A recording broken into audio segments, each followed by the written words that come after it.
back to TerpRadio. What's going on? Episode number, was it 8, I believe? Episode 8. Woo, this is nice. We're here. I'm Abbas, of course. Deep, Peter. So, We got our boys from Cars Onboard today, Alex and David. How are you guys? Good, good. How's it going, guys? How's it going? good, welcome. Doing good. We're juggling a couple things here today. We got a couple cameras around us, a couple booms. We switched rooms twice. It was great. Nice. Switch rooms twice. It was great. I love Really it. special event. Really glad to have you guys here. Like you said, David and Alex. You want to tell us a little bit about yourself, Alex? So my name's Alex, and God, I really don't know where to start. Tell us what you do. Okay, so basically, I started this channel called Cars Onboard, and the synopsis of the show is that we cars that we find interested in us. Like, we first started with people that we knew, because we didn't want to go up to people and be like, "Hey, we're doing this. We want to film your car." Like, I felt like we were gonna come off like we were gonna try to steal their car or something like that. Yeah. So I needed a product of some sort to show them, like, look, this is what we're doing. Check it out. Are you interested in doing this? So what basically happened, I was like, I'll do the pilot on myself. So I have an EVO10, and I see that one. I believe that we all have a story as car enthusiasts that we all have to tell. Like, we all got in it for a reason, one way or another. My reason was because I used to skate, and then I started hanging out with my older cousin, and he was building like a 1970 Nova. Nice. And he used to be working and wrenching it, and I started helping him, and that just like bit me, and I was in, like, you know, and that's what I started doing. So I created this channel that, dude, I'm so nervous. Don't worry. Don't worry about it. What was your main sole purpose behind creating the channel? Yeah. What are you looking to accomplish? The main thing was that at first, like, my two biggest passion is filmmaking and cars. Great. And there's always been the idea that I wanted to make like an independent film, but I felt like I didn't have what it takes to do it. So, Well, that's a lie.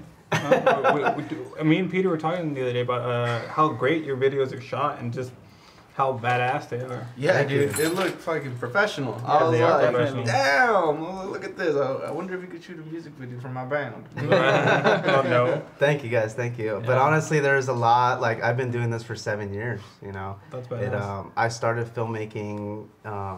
It's a funny story how you guys always talk about this. The way I got into filmmaking was I'm Hispanic. My family's from Guatemala and Salvadorian.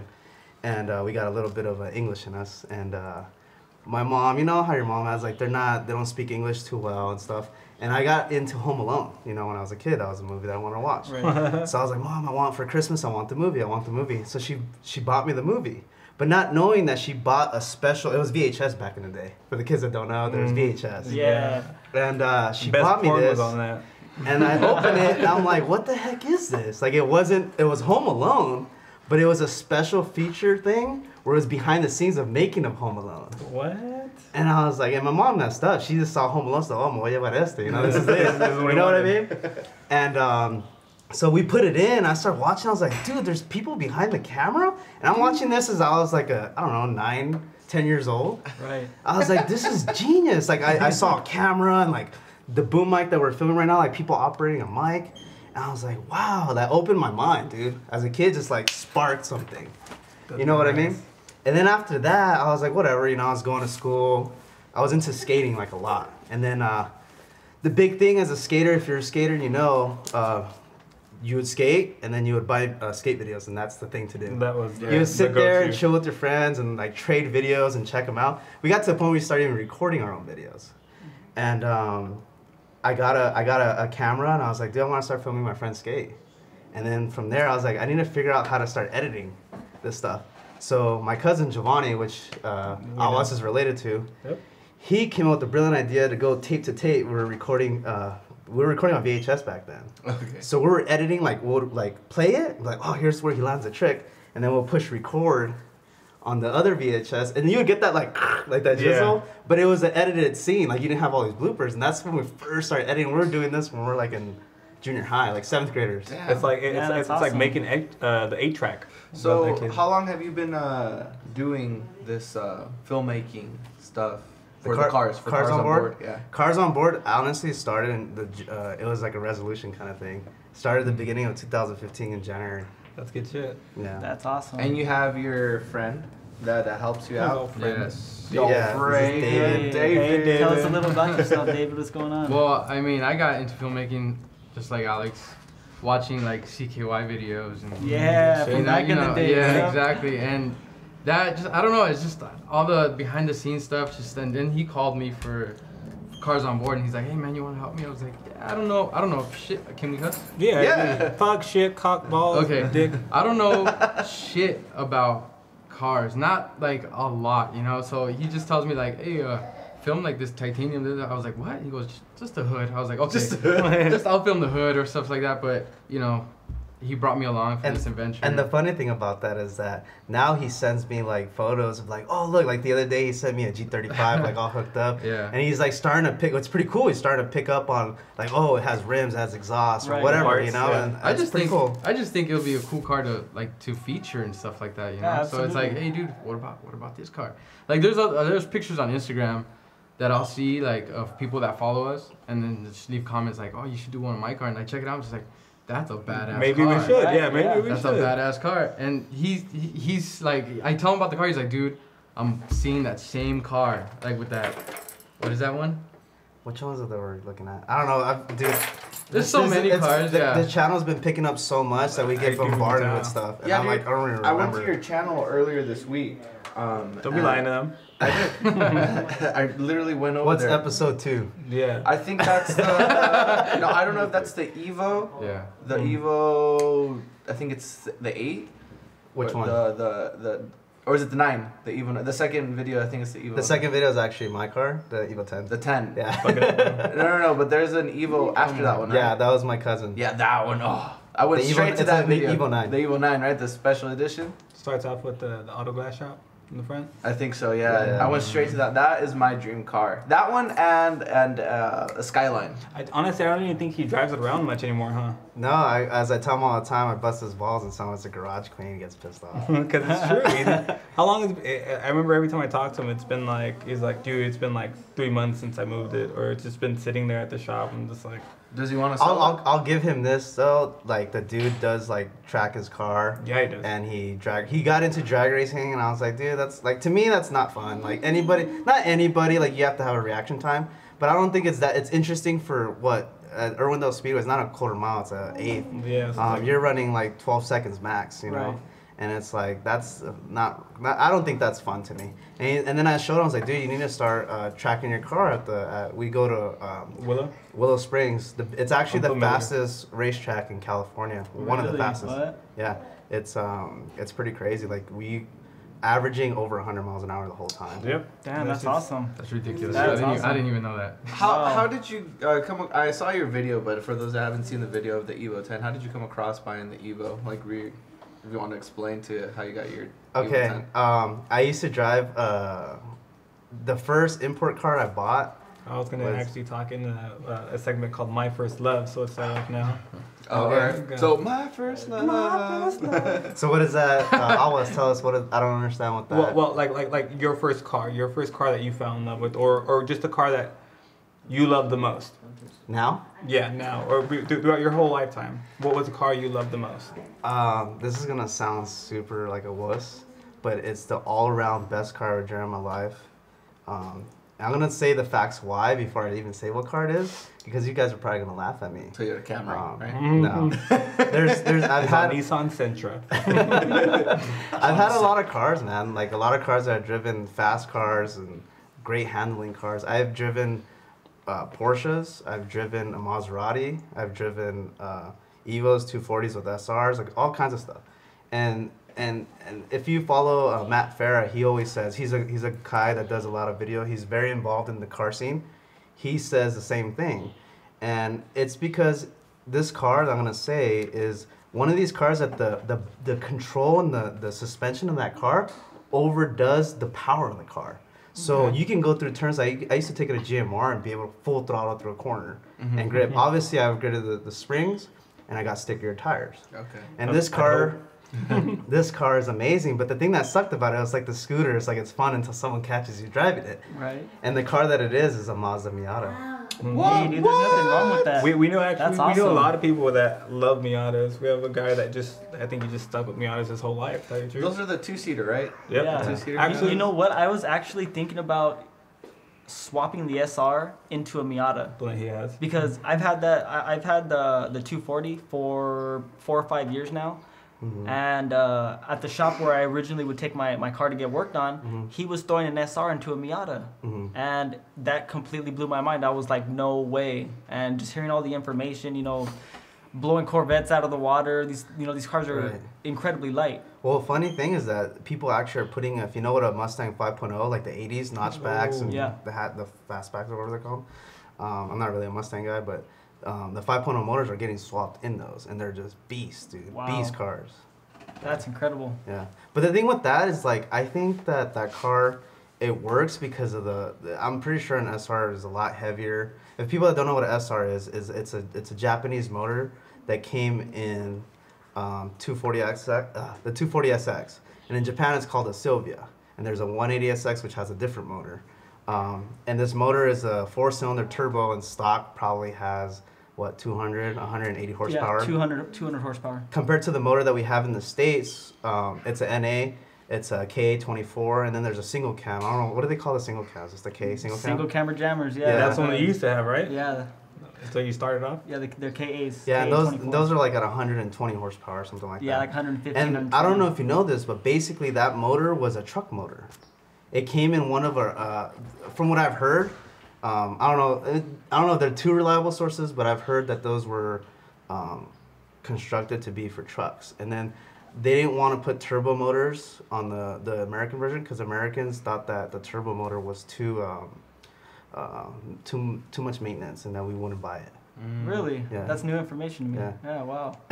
Low key kind of So I'm gonna throw it in the truck now. so your first love car is a Mazda, Mazda, and you have an Evo. It wasn't my first love car. Oh, okay. It's that car that you know now that is. out of all the cars that I've driven in my experience, that's one of my favorites. Oh wow. That's badass. So would you ever sell your Evo and get yourself a Mazda? Miata? Yeah. Never. they're like People totally would kill you different out there. Be like, but are you I'll- serious? Yeah, but what I would do, I'd definitely, if I want to be like, I don't know if you guys know Jay Leno. Yeah. He has a garage out in Burbank, and he just, every car that he likes, he stores it there. And he actually has a YouTube channel, but what he does, like, that's what I inspire to do. Like, I want to have all the cars I like and have a collection. Dude, I've seen this. I've seen the garage. I've It's seen not even a pictures. garage. That's It's a awesome. fucking warehouse. Yeah, I was about to say Yeah, it's like 3 warehouses. To tell you the truth, I was listening to Joe Rogan, and he was actually on there, with Yeah. Jay Leno. Yeah, I think it was a Sharkworks Porsche. Yeah. He took his Corvette though. I think on that episode. No, I think he wanted to. No, I'm pretty sure. I don't remember. You, fuck it. Fuck it. Let's rock, paper, scissors, Yeah. see who's right. We'll end it that way. Nah. So how fuck did that. you come across your Evo again? Oh yeah, my bad for cutting you off. Okay, so I came from the 240 scene, and I had a super hooked up 240. It had a silver front end. It was a coupe. I had Euroline wheels on it. It had a blacktop SR with a T28 in it and overboosting, and it was tuned and stuff. And it was actually, what day was it? That holiday. I'm not religious. Easter Easter. holiday. We went to the park with my family, and we're doing our thing. And I lived in Covina at the time, and I stayed at these apartments called, I forgot the name, Shady Pines. Oh, I think I was just there yesterday. What a trip. Shady Pines. Yeah. Right there by the mall. Familiar. And the parking garage that we had there, I was like 21 at the time, and I just had got into my career, and I moved out of my house, and I was living there for like about a year. And me and my friend both had hooked up 240s, and we were parked in the same parking spot. And my friend wakes me up in the morning, he's like, "Hey, dude, did you park your car outside?" Oh no. I was like, "Shut the fuck up, dude. That shit's gone, ain't it?" And he's like, "Yeah, it's not here." I was like, "Fuck." So I run out there and see what's going on. The car's gone, dude. No way. Well, at least you know whose 240 was better, huh? And the crazy thing is, like, it never crossed my mind that someone would want to sit, because I was doing not like, now 240s are like crazy popular. Yeah. When I was doing this was like after high school. I graduated in 04, so I was doing this 06, 07. They were cheap as hell, right? Yeah, like nobody really knew unless you knew. It was like a really tight community. And I'm pretty sure you know, you're a 240 guy. Yeah. You know, a funny story. Going back to the first love story. I'm gonna just go real quick with D. He hasn't even finished his story. No, but just real quick, no, because he brought up the 240 situation, and it's just a funny story that I think of when Deep first started with his car. I used to call it Project Zippy. Do you remember why? Yeah. Because literally everything was held together with zip ties. Hell yeah, the zip tie king. That's the only way, man. That's the only way. He's Dude, all with the super light. With the 240s, like if it doesn't have a zip tie on it, it's not a 240. Yeah, hey, that's basically. The whole car had zip ties. Hey, that's car. weight reduction 101, you know? Did you ever find your car? Yeah, I actually found my car. I followed a police report on the car, and it was funny because the car, I had bought it off my friend, and he had it registered to his girlfriend's name, and I hadn't registered because we were cool, you know? Like, I was like, I'll do it when I do it. Yeah. And I tried to file a police report, but like, well, you're not the owner of the car, so you can't file the police report. So I had to call her to file the police report. So we didn't even, like, this happened at like 9 in the morning, and we didn't file a police report till like 4:30. That's a. Wow. And we found the car a week later from Covina. I was living in Covina. They found it in Riverside in the middle of an intersection, stripped. Like, they took my motor, they took my coilovers, they took my rims, they took my seats, because I had S14 seats in there. Everybody wants that for the S13s. Yep. They took, I even had arms, dude, like to take away the camber or add more camber to the rear. They took that. So whoever stole it knew everything about 240s. And I was like on a hawk on Zilvia.com, and I was on Craigslist trying to see if my parts showed up. Nothing, dude. They probably used them for themselves. Like, fuck, these are good parts. That's heartbreaking, brother. Yeah. Sorry to hear that. Yeah, but I think I deserved that because there was some fucked up shit I did in the 240 scene. And I believe that after that I learned about karma. Yeah. So We're big believers in karma. Yeah, That shit well, I bites. haven't done shit, and they stole 2 of my cars. Oh yeah, they do. They stole like two of his cars in less than a month. yeah, I heard about that. I was listening to one of the podcasts and you were talking about it. It's okay, man. It was an Integra and it was automatic. Mm-hmm. You know what? Those like Civics and Integras, those are like the hottest cars to steal. Yeah, but here's the thing: like, it's all like primer down, and it's all looks all ghetto. Yeah, But they people still like ghetto stole cars. it. Doesn't matter. People use it like to go for a ride. Yeah. So, my Honda got stolen, so it's like. It's Alex, horrible feeling, you ever had any trouble with like the police and the 240 when you were driving it? When I'm cruising and stuff, like just because the car looks new, it's not like a 240, man. Because a 240 just looks like something you slap together in the garage or whatever. Right. For most 240s, not every. Some people have some really nice 240s. The 240 scene, like I would get popped all the time because it just looks janky. The car, it doesn't look legit, you know. And when you're driving a brand new car and it's loud, like cops don't really care about exhaust, you know. They kind of profile. It's a profile thing. So in the Evo, the only time I got pulled over is like a month having the car. I had got it tuned. I put an exhaust in the intake, and I was going up. If you guys know, on the 10 freeway, Kellogg Hill. Yes. Right by the cemetery. I'm gonna meet my friends to go on a ride. They were gonna go on their bikes, and we're gonna go to a Canyon car show. So I was like, they're like, hurry up, dude. We're gonna take off. So I started jamming out, and that's when I lived in Shady Pines. I had the Evo, and I was going up Kellogg Hill like about 120, and I'm always checking in my rearview mirror, and I have a Broadway, the really big mirrors, so you can see a lot. And I see a cop like maybe about a mile back or half a mile back. And I see his lights. I was like, damn, like he caught me going fast, but he doesn't know how fast I'm going. Yeah. So as we're going up the hill, I was like, screw this guy. So the trick, you guys out there, is maybe you guys know and some don't know. Outrun the cops. No, don't outrun the cops. When a cop's behind you and you're hauling ass and you're already busted, the best thing to do is don't brake. Throw your car in neutral and use your e-brake to brake, because then they can't tell your lights that you're braking. Like, I wasn't going that fast, you know, because they can't calculate until they catch it. They're just taking an educated guess. Right. Yeah. But if they see you slam on their brakes right when they're behind you, like, all right, this guy was speeding for sure. Absolutely. So use your e-brake because it doesn't give them any warning, and that's a secret that I learned. Hey, I found that me out too. too. Yeah, I found that I out learned real that quick, too. man. I just Real found that quick. out right now. Because Yeah, you don't drive a stick. especially driving the 240s, like you were saying. I got the wide view rearview mirror too. And Yeah. Man, I'm stuck on that thing. Yeah. I look into that more than I look in front of me. You know. The new thing that I'm doing is rocking Waze, not even using it as Navi, because it tells you when cops are coming up. Waze, I And that's love saved Waze. my ass all the time now. Yes. Thank you, community of Waze, for Thank you so for putting those sightings out. Yeah, Shit. definitely helps. Back to that Evo. How'd you get that Evo? a lot of hard work, man. That car. Hard work, huh? Hard work, dude. I bust my ass for that car. How I got it was alright. So the Evo got stolen, and I mean not the Evo, the 240 got stolen, and I was out of a car. But luckily, my roommate, we were working at the same location, and I saw a carpool with them, so I was good. So I was able to save up for like 6 months for a down payment. I think I saved like $5,000. That's what I saved up. And I was gonna buy a Evo 9. That's what I really wanted. Yeah, that's what I want. I wanted a red one or a white one. So I found one at this place called Mitsubishi out in Santa Ana, I believe. And I went there because they had one. And then the 10 already came out. It was a first generation in 2008. And as I went down there, it's because I saw one on I think it was Craigslist or something like that. They had a red one. And it was an MR. I was like, ooh, I'm gonna jump on that. Yeah. So I go there, and apparently it was like a sketchy situation. The car was a lemon car by law. So what happened was that somebody had bought that car, and it gave them all kinds of problems. And they would take it back, and they took them to court where the car literally was a lemon. So the dealership had to buy it back off the kid.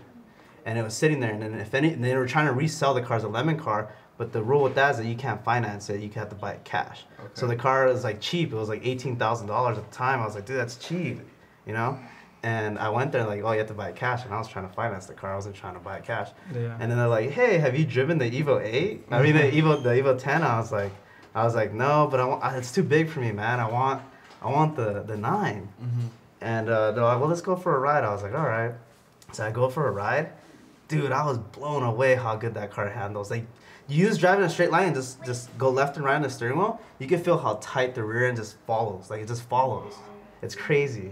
That's gotta be a great feeling. I just like the framework on the 9 better than, the 9 better than the 10. Like, I like how it looks. Hey, get your numbers right, huh? You're having a little trouble with it. Hey, dog. 9 and 10. 9 and 10. Yeah, I'm fighting with it over here. Like, you want to know something lame? When they're pitching me the car, what really, I was amazed. I was like, all right, I'm gonna look into this because this car handles like crazy. And I knew it was like a good platform to start with, because every time you buy a car like that, you're gonna modify it no matter what. So I was like, dude, imagine if I put coilovers on, it's gonna be crazy. But what blew me away was that it was the package that I bought was the SSS package, which is sight, sound, and something else. I don't know what it is, but it basically comes with HID and a Roxford system. And Roxford is a pretty famous company. I think it's American. I'm not too sure. And look it up, guys. They're look like, up, Peter. Sorry. I'm just kidding. And they're like, check this out. And they opened the trunk and it came with the sub stock. And then they bumped it. I was like, dude, this thing bumps with the system. That's awesome. Like, I was just blown away. They got you. And that sold me, You were dude. sold, huh? Yeah, You were sold, man. Like, you bought those anyways. They just added them onto the price tag. yeah, pretty much. That's hilarious. That's cool though. That's a good story. Yeah. Would you, if you had the chance or you had the opportunity or you found an Evo 9, how do you feel now about the Evo 9 compared to you having the 10? Would you go to the 9 if you had the opportunity, or because of all the work that you've put into the 10? Okay. You know what I mean? Like, you initially wanted the 9. Man, as a car enthusiast, I just have the biggest passion for cars, and I think that there's no better car there is a better car, but to me it's more of a car is like a person, and we all have our own character. Right. You know what I mean? Like, we love people because of who they are, how they make us feel, right? And a car is like that to me. Like, the Evo 10, what it brings to the table is not the same that an Evo 9 can bring to the table. What an Evo 9 can bring to the table is not the same what the 10 can bring to the table. So I love the 9. I love the 9 more than the 10 because I've driven both cars. The 9 is more of a hardcore in-your-face track car. It's rough, it's nasty, it's there. You feel everything. Right. Evo 10 is it has that, but it's a little muted because it feels more like a commuter car. It's more of a daily driver kind of thing. And I love that though. That's a cool feature. Like, to have a car that's comfortable. You could take your family in it, you could take your girl out on a date, and it's not fucking crazy. Yeah. You know what I mean? I know. And the Evo 9 is just it's like buying a track car ready to go. Everybody wants to race you. Yeah. You know what? Back when I started with the 240s, I remember Hondas would hit me up, and I had an SR turbo. And I'd look at it, I was like, dude, I don't want to race you. Like, that's embarrassing. You better stop. Yeah. You know? I feel the same way. I think nobody, the import scene, let's be honest, the import scene didn't get going, at least in California. They didn't get going until the first Fast and the Furious. It didn't open nobody's eyes until that movie. And Paul Walker. I see him every day. I work with him. Tell us about that. Explain that. No, well, we'll get back to that. How long did it take you to pay off your, or are you still paying your 10? I actually just paid it off about a year ago in July. I leased it for 5 years, and my payment was ridiculous. Like, people are like, "You're crazy." 500 or what? $600. That's what I thought. I thought it was crazy. $604, and then that's not even counting insurance, dude. You have to get full coverage when you buy a new car, and it's a sports car. And I remember I was stoked because they're like, oh, because it has extra airbags. I have Recaros in there, stock Recaros. The Recaros have airbags in them. That's badass. And I remember when I was getting the insurance, like, oh, you have a lot of airbags. It has more than normal. They're like, you're gonna get a sick discount on your insurance. I was like, sweet. They're like, it's $150. Like, No. Wow. That's ridiculous. and that's at the clean record. At a clean record. I know a guy for insurance. Really, legit. All right, off the record, we'll hook up and talk about that. Absolutely, Raven Raven. insured? It's on the record though. Yes. I survival. By survival? All right, David, going back to you. We didn't get to the first car, like the first love, but like your first car. Me? Yeah, that you actually Well, loved. I didn't have a first love, like oh, that's the car I wanted. But the first car I ever had, my mom gave me. It was a Ford Taurus. I didn't want that My car. mom used to though. have one of those. Yeah. So yeah, exactly. So I was like, Peter, remember? Can we I'm pop gonna- this on the mic so people can hear? Go do it. Do it. Yeah. All right, guys, we're drinking Modelo's. We love you guys. Mm, Right? That's always the best sound. yeah. So you So got I'm a sorry. Ford Taurus? A Yeah. Ford Taurus. So I was like, I'm gonna sell it because I don't want this car, you know. So I sold it and I got my first car was second car technically was a '65 Mustang, Ford Mustang. It Badass. was so badass, dude. It was so fast, black, you know. But I had it for like, I would say, 2 years and super cheap. I bought it for like $2,500. That's badass. Yeah, and it was a nice car, except it needed a little work on the brakes. So that's it. But I had it for like He's like, you don't need to stop. Fuck it. yeah. just keep David, going was it a 6-cylinder or V8? 8. Nice. Yeah, dude. It He was was fast. flying. Yeah, it was so fucking fast, that car. So, yeah, people would tell me, you want to race? And they would tell me that, dude, this guy will beat you backwards, going Sure, in reverse. Nah, but I wasn't like into that like racing scene, stuff like that. But mom told you not to, huh? yeah, exactly. So I had it for like 3 years. And then I had this incident where I was on the freeway and the hood flew off. What? That's- Did you that like was good. open it and not close it all the way? I saw it like Shaking? shaking on the freeway. I was like, shit, this thing's gonna fly off. So You it called kinda, it. Yeah. So it flew back. It hit the windshield. It didn't crack. Oh, okay. Surprisingly, because it was going fast. Yeah. And it went sideways like that, and it stayed like that. Yeah, So weird. I pulled Over? to the side, yeah, and I put it back, and I was like, shit. I was little. I was young. I didn't know. I was like, never gonna get this shit fixed. What? Yeah. So I sold it. Oh my god. Yeah. And now looking back at the episode with the third episode with Giovanni, Mhm. and he's like, oh, you know, I'll probably pass this down to my kid, and I was like, damn, I could have done the same thing. Because I was 1 year old, I was like, damn, he could have had a badass car when he was old. Oh my god. But yeah, now I drive a Toyota Corolla. And the episode he's talking about is episode 3. You guys want to check that out? That's a Yeah, badass episode three, episode. I said that. Yeah, I episode saw three. it. I saw it. Peter, do you have a first love? Well, I mean, like my first car or my first love, the one that First, I bought. well, The one car that was- sometimes it's the same thing. Tell you the truth, my first love is probably my first car. Well, the first car that I was like, I need to have this car, and then decided to move on to the Evo, and it's because of He the decided Fast to and the move on to the Furious Evo, though. movies. It was that Eclipse. When I saw that green Eclipse, like also the one that they blow up in the first movie, Yeah. I was like, that car, and I was super young, and I was like, man, that car looks nice. And if you look back, it's kind of lame how like Yeah. the remember looks the all part where like plastic. the what was it that falls off?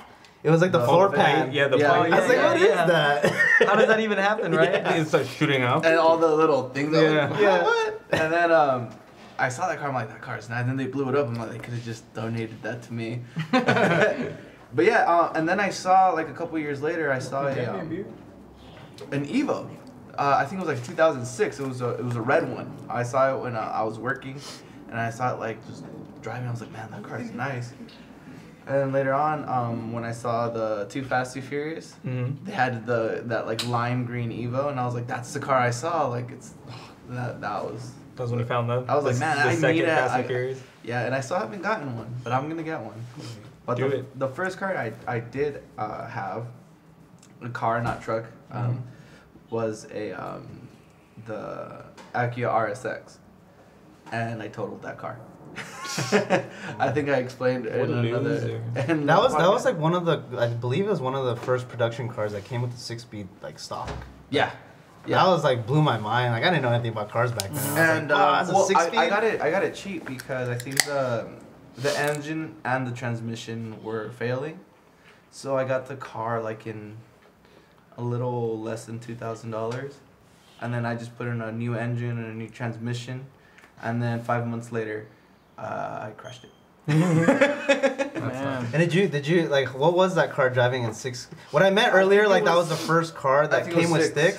It was not that there's a lot of cars that came 6-speed, but it was the first cheap, like for the young people to buy market with Right, the 6-speed. I think if I would have bought it, He's fly, man. if I would If I would have bought it like You got a price with on the engine and transmission working, because I was looking at other ones, they were like $8,000-$9,000.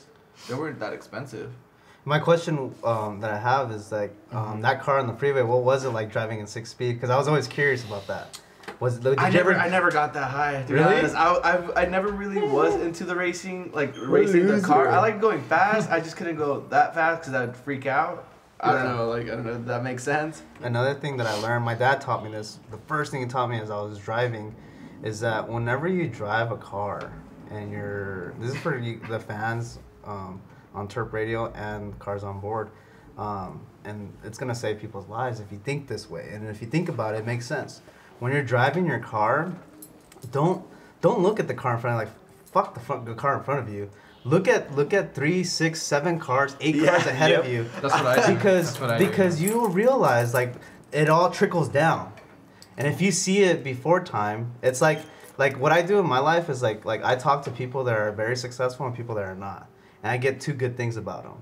The things that I get about people that are successful is like what they accomplished in life and how they got to get there, and the people that are not that successful or have fucked up their life, they have I can learn from them because I'll learn the fuck ups that they did. I don't have to do that. Exactly. And it's the same thing. Like I'm trying to tell you guys, like be diligent, look ahead of life. Right. Try to like protect yourself from making that mistake by looking ahead. After that accident, dude, That's good what I information. that's what I did. Like that's what I do now. Even especially on the freeway, I like look at 2 cars ahead of me, and when they start braking, I start braking. Yeah, that's that's exactly what I do. That's Yeah. what I was a daredevil when I first started. He was driving. just an uneducated driver. No, Not really Daredevil. Yeah, probably. He was Daredevil because I'll he get to didn't- my he story didn't later. learn. I'll get What to was that. your before. first love? Well, I was gonna ask Oh, Deep okay. first, and I'll go to mine. Let's see. My first love. What was his name? His name was Peter. That one time. No, Love Twice. let's see. My first love. Check this out. My mom. I was like, Your mom. yes, my mom was my first love, brother. My mom. And mama. It started in 3rd grade. My mom, Your mom- and my wait, dad wait, had wait. purchased. Your mama is my first love too. I know. Mom, you hear that? She's hot. No, she's. Oh my God, she's so beautiful. She is. She has like the best voice. Too. All right, man. Let's go. He's getting off subject here. Welcome to My Terp. first love, it started in 3rd grade. My mom had a 2001 Camaro Super Sport, Pro White, full package, man, and that car is what started my passion for going fast, for having nice cars, for, it's a beautiful car. When I was 17, 18, I got to drive the car for my first time. I drove it from here all the way to Fontana. Oh, wow. Doing 120 miles an hour, 5th gear. Damn. Didn't even know it, dude. Didn't even know it. It felt like I was in a space shuttle. And even then, I fell more in love with that car. My first actual car was don't judge me, it's a Honda Civic hatchback, EK. Little racer. You know, I think everybody starts off with a car like that. No? yeah. Not a Taurus. That's a safe car. That's a safe. Very car. safe, very Very safe. safe car. Because it doesn't work. It just it stays there. It just stays there. doesn't move.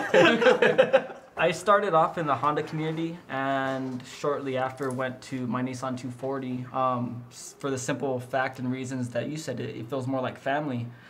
Even driving on the road, there's a difference between Honda kids and 240 kids. You know, you drive next to a 240, you see a 240 passing by, everybody's checking up the deuces. Driving next to a Honda kid, even Honda kids on Honda kids, it's like a hate crime in their community. Like, it's really disrespectful from an enthusiast point of view. I really feel that way.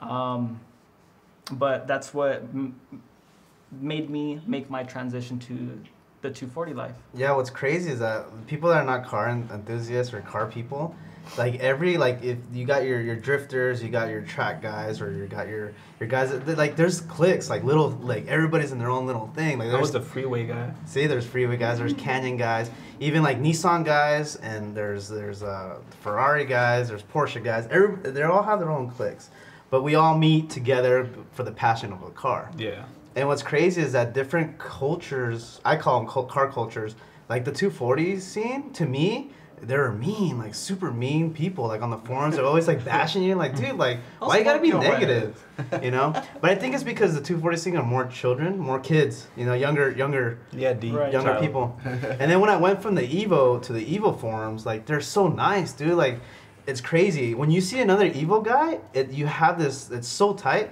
that you give each other like the what's up. Like you give your thumbs up or whatever, you acknowledge each other. Yeah. The 240 scene, like this is dogging you, like, dude, like what the hell? Because they know that they have good cars, that's why the Evo.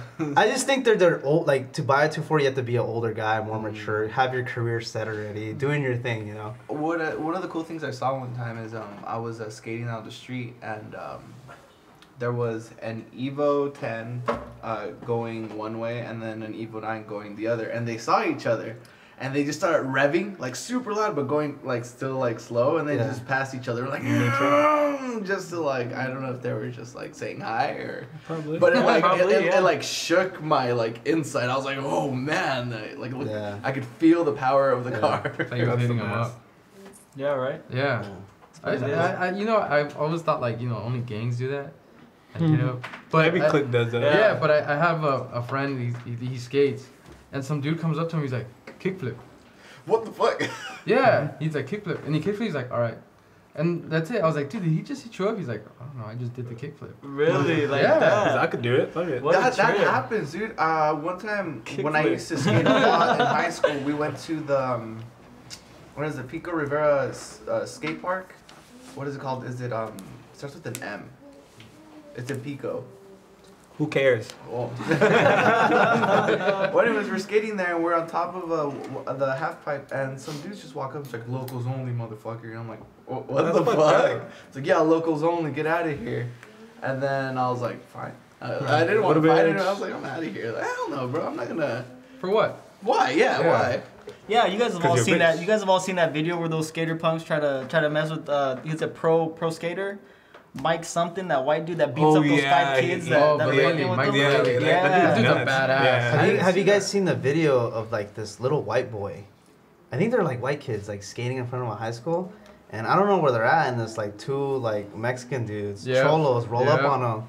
And like one's on a bike and one's walking, and he has his hand like in his belt, like his belt waist. I was about to bring this up too. And he like starts walking to him, and he's like what, like just talking shit to him. I don't know. He was just trying to like get some street cred. I don't know what the deal was. Yeah, just trying to scare him. Yeah, and then the kid's like, man, like tell him like, man, fuck you. And he shows him his gun. The kid has it. These kids are like what, 14, 16? Yeah, they look young. They're young, dude. And there's a guy filming because they're filming the skate sessions, like what I used to do. And you know, these kids are just having fun. And this guy's come fuck with them, and all of a sudden, the guy pulls out the gun and just like points it all gangster like sideways, and then they start wrestling, right?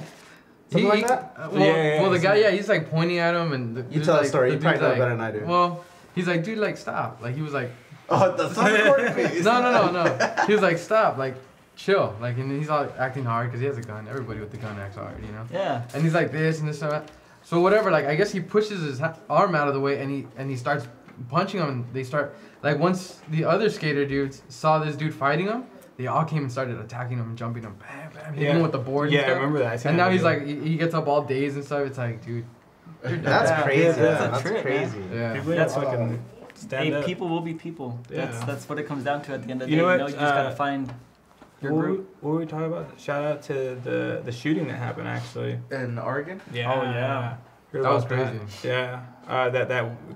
Thinking of that one guy who saved his son's class. The one that guy, the dude that stopped the shooter. Got shot a couple times because he was going in and out of the classroom trying to save the. I saw something about that. I didn't read let it. him. Yeah. So apparently, from what I read, is that he was like going in and out of the school trying to like save as many kids as he could. Yeah. Till he got like shot down or something like that. No. Yeah, he was saying like, oh, you can't come in here. and the guy like I guess shot him like 3 times or something like that, and then like on the floor he shot him 2 more times. What? Yeah, and then he looked up at the shooter and said, "Today's my son's birthday." Yeah. And the dude just left him alone. Yeah, he didn't go in that class. He didn't go in that class. Dude, He just wow. left. Yeah. But did you hear how he was killing people? No. I Like he didn't. would make No. people stand up and say, "Are you a Christian?" Oh yeah. And if they would say yeah, he would say like, "Well, you're about to meet God soon," and shoot him right in the head. Oh my And whoever didn't say anything or said no, just got shot in the leg or something. What? Now, did this guy own guns, or he like stole them from his mom, or what's the deal? I have Like, no This idea. was a kid, you know, it just got brought up. People wanted to know how he got his guns. He had 13 weapons, 13 guns. Nobody knows how he got them yet. That was still, you know, Under like where these investigation. come from, yeah. What pisses me off is this is gonna ignite a whole like gun control. But here's It the is. thing: it's not the guns that's still want a killing the gun, yeah. people. It's the people that are using the guns. Like how do we prevent the person to stop I committing? actually have a theory how we can fix this. I do too. Can I just put it? Go for it. real Go for it. quick? Hit your kids. Yeah, Yeah. buddy. That's it. Whip Yeah. some That's ass. it. Yeah, That's my all mom you used to gotta whip my do. ass. Hell Not yeah. fun. No, I but never you even gotta picked do. up a gun. I got my ass whipped all I'm day. like, nah, On my mom whipped my ass now. on a serious note, like all these people that are doing this is they're not right in the head. That's the bottom line. And I think that what should happen is I don't know too much, but this could be a way to fix it. I'm not a doctor or anything like that. But I don't know when they develop this. I don't know if they develop this when they're kids. But I think that you know how when you register to school, like you have to get your shots and all that. Yeah. I think that it should be mandatory that all these kids get their shots and get psych Psych evaluation. Yeah. And that's eliminating everybody from the beginning. That's very true. That's good. Another one that I have Wait, is wait, but You know what? I gotta go take a restroom. Go visit Day Day. Go I'll visit check out Day Day. Day Day. Yeah, check out Day Day. If I'm not back in 10 minutes, come looking for me. Yeah. I think it has like a seat warmer. It does. It sure does. Yeah. Dude, that Toilet toilet seat is warmer. crazy. Day Day is the shit. Literally. well, I mean, like he was saying, yeah. That's the other door, homie. One Yeah, more. that's good too. But I think another way to prevent that, well, not only prevent that, but that would have saved a lot more lives, is if the teachers are allowed to carry guns. That would be You know, cool. or there's security that are allowed to carry guns. Yeah, The but only thing that's gonna stop a guy with a gun is a good guy with a gun. all right, but check this out. How do you weed the people out from being good guys? So like, let's say there's kids being molested by teachers. What Yeah. gives them any right to? This motherfucker has a gun in the classroom already. That's completely Kid's gonna different. get on his though. mind, You like can't, just get him mad, and Yeah, he's gonna but you click off one can't- day. you can't compare those two. It's completely a different thing. You can make that argument though. You really can't because yes. Don't tell me you can't. You I can't just make made the it. argument. Well, this is what I'm about to like. Yeah, but this is for the safety of the kids. Like this happens every don't so bring a often gun every in. year. You I know, would like say Yeah. as long as the teachers, yes, there's always gonna be a fucked up person. There's no way around it. But what can prevent somebody with another gun, like this shooting, is if like there is armed security. There are armed teachers. Yes, teachers might be. This happened at a college, by the way. So it's not like, let's say the teacher's having sex with the student. It's not like it's illegal. It really isn't. I Well, mean, it's I could bring it's up an frowned argument for upon. that. It's frowned upon. I don't think Yeah. you're allowed to a student-teacher relationship. I don't know why it's frowned upon.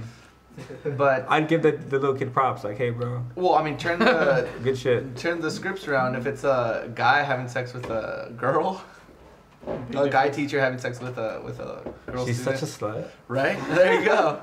I'm just kidding. It's always been like I that. just think the only thing, always and I been like really that. believe this, the only thing that will stop a bad person with a gun is a good person with a gun. Yeah.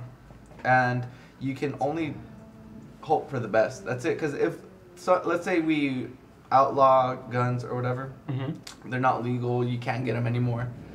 If somebody really wants to shoot somebody, they're going to find a way to shoot somebody. Yeah. Yeah. And it's not the gun's fault.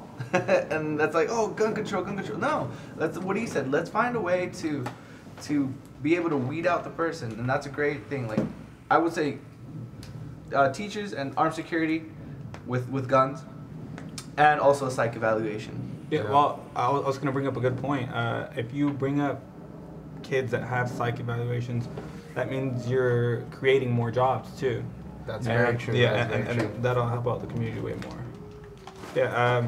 So I'm back from Day experience. How was it? How's Day? I didn't get to use all the special features that it has because I just took a piss and flushed it. Though. But I want to point out the images are hilarious. Yeah. Like it has, obviously everyone knows what is it called? Bidet. A bidet. Yeah. Basically, it's like, I think it started in Japan, didn't it, or something like that? Yeah, I believe so. Or with Asia. It's like in Europe, that side. Okay. Not on our side. Yeah. So we can't do shit. it basically throws water in your ass, so it cleans it and then dries it. And it's funny because the images, it's like a butt, it's like an ass, but they try to make it like nice enough where it's not really a butt. It's like a little weak ass cheeks. Yeah. It's like, I think it's hilarious. Lowercase W. Yeah. Exactly. It's Asian booty. That's what it is. That's a good one, Alice. That's funny. Yeah, that thing's pretty awesome. Cardboard ass. There you go. Exactly. I went in there like, what is this? Dude, That's amazing. So That's check pretty this cool. out. It works. Before I go to sleep, I leave the heater on. So in the morning when I wake up, if it's cold, I just sit on and just like, dude, sometimes like a lie and knock out. How about if like you take like, you know, when you take like a hot shit, like does that affect it? Like it gets like super stinky? No. No? Oh. It's super airy. There's that dryer works. I have a funny story about this. Funny story. I was going to college with my friend, and I was driving a 240 at the time, and my heater worked. I didn't have an SR swap. I still had a K, and it was like summer, dude. And it was at Pasadena City College, and we were like parked, and we got in the car, and dude, I'm not gonna lie, when I fart, it smells like hot garbage. It's terrible. And no matter what I eat, even if I eat healthy, I eat nothing but greens, it just smells. That's a stomach problem. Yeah, I think it's a stomach problem. We got something for that too. Okay, cool. So we get in the car, dude, and we both go in there, and it's power locks. So I was like, dude, I gotta take a fucking fart. And I was like, you know what? I'll just crop dust as we're walking. But as I was doing that, I was like walking and then getting in my car. But it came along with us. And you know when you fart, you're the first one to detect it? Yeah, because you're waiting for it. Yeah. And then I was like, you know what? I'm going to take advantage of the situation. So I put the windows up, I locked it, and I put the heater on. Yes. He's like, why are you putting the heater on? I was like, don't trip. And he's like, what the fuck is that smell? And he's like, open the door. I kept like locking it. Like I could like overwrite his lock. That's badass. And then he's like, kind of rapey though. And he's like, dude, I'm gonna throw up. I was like, no, you're not gonna throw up. And then he's like, I see his face like he's gonna throw up. Oh, so I unlock it and he starts throwing up in the PCC college parking lot. Oh, That's hilarious. I got You're a something like dick, that dude. last week. I am a dick. I'm not gonna lie. Funny story. It's all good. That was funny though. It's kind of embarrassing and kind of nasty. Let it out. Literally. So what happened is we went to go eat at it was my anniversary celebration last week. Yes, we went to Big Bear. We went to this breakfast place. And after we're done eating, like I was like, oh babe, I'm gonna go use the restroom real quick. I gotta go take a piss. So I go and I'm taking a piss and I'm like, oh, I gotta fart at the same time. And I love those, you know, when you're taking a piss and you fart at the same time. So I do it. I'm like, I just let it out, you know. I just let it go. To the point where I'm like, whoa. Yeah, dude. A little nugget came out. Like a little perfect little nugget. And I was like, it's like a rabbit. I was like, you gotta be fucking kidding. It was like waiting for me to just like, and now. Have you guys? I had this thing called a Peter dumper that I invented. Whoa, and I'm gonna whoa. And I'm gonna call that too. I'm gonna tell you about it. You're gonna be like, yeah, I had one of those. Or I'm gonna sound like a weirdo. One of the two. No. I want to hear it. So a Peter dumper, I named it. It's basically when you're taking a shit and you're like, dude, I gotta pee too, and then you start pissing while you're taking a shit. It's the weirdest thing. The Peter dumper. The Peter dumper. Yeah, that's amazing. I love it. I do it every day in the morning. My name is Pedro Arquijo. My name's Peter. You know, I told that to my friend once. The Peter dumper? Yeah, and he's like, oh, you're weird. I was like, what? Nah. Everybody Peter dumps, don't they? Yeah, That's what I thought. Yeah. He's like, no, that's weird. I find it more comfortable. Why is it frowned upon for a man to pee sitting down? It's so comfortable.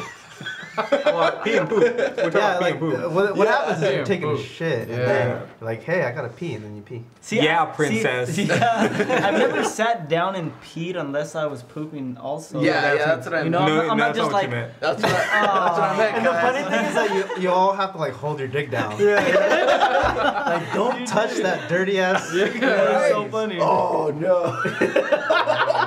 I have a thing about that, man. I don't go to the bathroom. The only time I go to the bathroom, like poop, is in my own house. I can't go in the public restrooms. Like, oh, dude, last time you guys are boned. I actually, like, you guys know I do landscaping, so sometimes, like, when I drink coffee, it like loosens me up, and I'm like, I really gotta go. And we're in the middle of like mowing a house, you know. Are you like those Asian people that poop in public? No. So then my dad's like, all right, so we go to the park, and I went to the park I opened the stall, I'm like, oh my fucking god, dude. I was trying to hover over the fucking like seat because it's just so dirty. I can smell it already. It's gross. I don't want to catch gonorrhea or something. Again. You know what changed my mind though about that? Like they said, I was watching like Mythbusters or something like that, and there's more bacteria in our mouths than our toilets, which is crazy. But if you saw this toilet, man, there was like shit on the floor. Wait. You know, it's funny that you say that because I think we ended one of our podcasts last time how we all eat ass. And yeah, I mean, yeah, people are like, you seriously like that food? That's good for you? That's gross. I'm like, ma'am, I like literally have put my tongue on an asshole before. There's nothing I won't eat. Hey, it's the truth. It's the truth. Dude, I've seen that like on porn. I'm like, dude, that's dirty. Like, it just kills the moment. I was like, nah, I'm good. I do it all the time. I do it all the time. Oh, man, that's good. Next, I wouldn't want to. Especially the foot fetish stuff. That just like turns me. I was like, what is this? You know what? There was a girl that actually, like, she was turned on by that, using her feet, and I was like, did she use it on you? Yeah. Ooh. She put her toe in your butt? No. And you liked it? No. Did she ever scratch you? Have you guys ever like caught your dick like on the zipper? Yeah, we talked about this, yeah. And then you get head by a girl, and you're just like, it burns, but I'm a soldier. That's how you get herpes. That's how you get AIDS. That's how you get. That girl's my wife, by the way. So. That's how you get herpes. That's how you get. Hey! I'm just kidding. Yeah. All right, so we'll continue. Your first love. First love, yeah. Oh, my first love. Okay, I was living here in LA, and I got in trouble with my family, so I told everybody, I was like, you know what, fuck it, I'm leaving.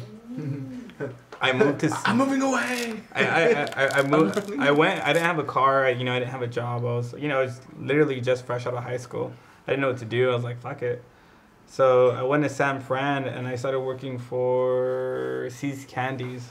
I was union there, so I started making pretty good money, and I was like, you know what? It's time for me to get a car. I really needed a car, so I went searching for a car, and I wanted something different. I wanted something that no one ever had, and I didn't know how to drive stick, but I knew I wanted a stick car. Mm-hmm. I was like, that's all I want. And I was looking online, and I was looking at Evos. I was like, too expensive. I was looking at Subis. I was looking at everything, and I was like, fuck, I can't do this. And I come across an MR2. And it was the first time I've ever seen an MR2. And I was just like, you know what? Fuck it, It was like 2 hours away from where I was. And was it first gen, second gen, or third gen? It was second gen. It was 91. It was the round body. The most popular one. Mm-hmm. Okay. That was my... it was NA or turbo? It was NA. Okay. Not available? Not available. So it was my first car. I really didn't know much about cars either. So I was just like, fuck it. I'm gonna buy it. I'm gonna go for it. So my brother took me, and it was 2 hours away, and I was like, let's go. And in the pictures, it looked pretty nice. It looked like he redone the inside. The only thing I didn't like was the shift knob was like a skull. So it was like a little kid. The AutoZone skull. Yeah. So AutoZone special. Yep. So. I get there, and I've never seen one before, and it was my first time seeing one. I was like, fuck, this is badass, Everyone's like, where's the engine at? It's if anybody doesn't know what MR2, it's a mid-engine, rear-wheel drive 2-seater. So basically it's behind your ears. Yeah. So damn. How did that sound every time you like... It was... Check this out. Didn't make that noise. No. It was too small and too heavy, but it was a fun fucking car. I get there and I asked the dude, I was like, can you just fucking, like, he had it parked. I bought it off him for like $1,200. Wow, that sounds like a good deal. Yeah, it sounded like a good deal. Shit, the ignition starter was one of those little like the latch fucking. It was just one of those little. The nitrous button. Yeah, that's exactly what it was. That was the starter. I was like, fuck, that's badass. Yeah. You know? That's gangster. But check this out. I get inside, and first thing I notice is that the interior that I thought he redid was he got the carbon fiber vinyl lookalike. Mm-hmm.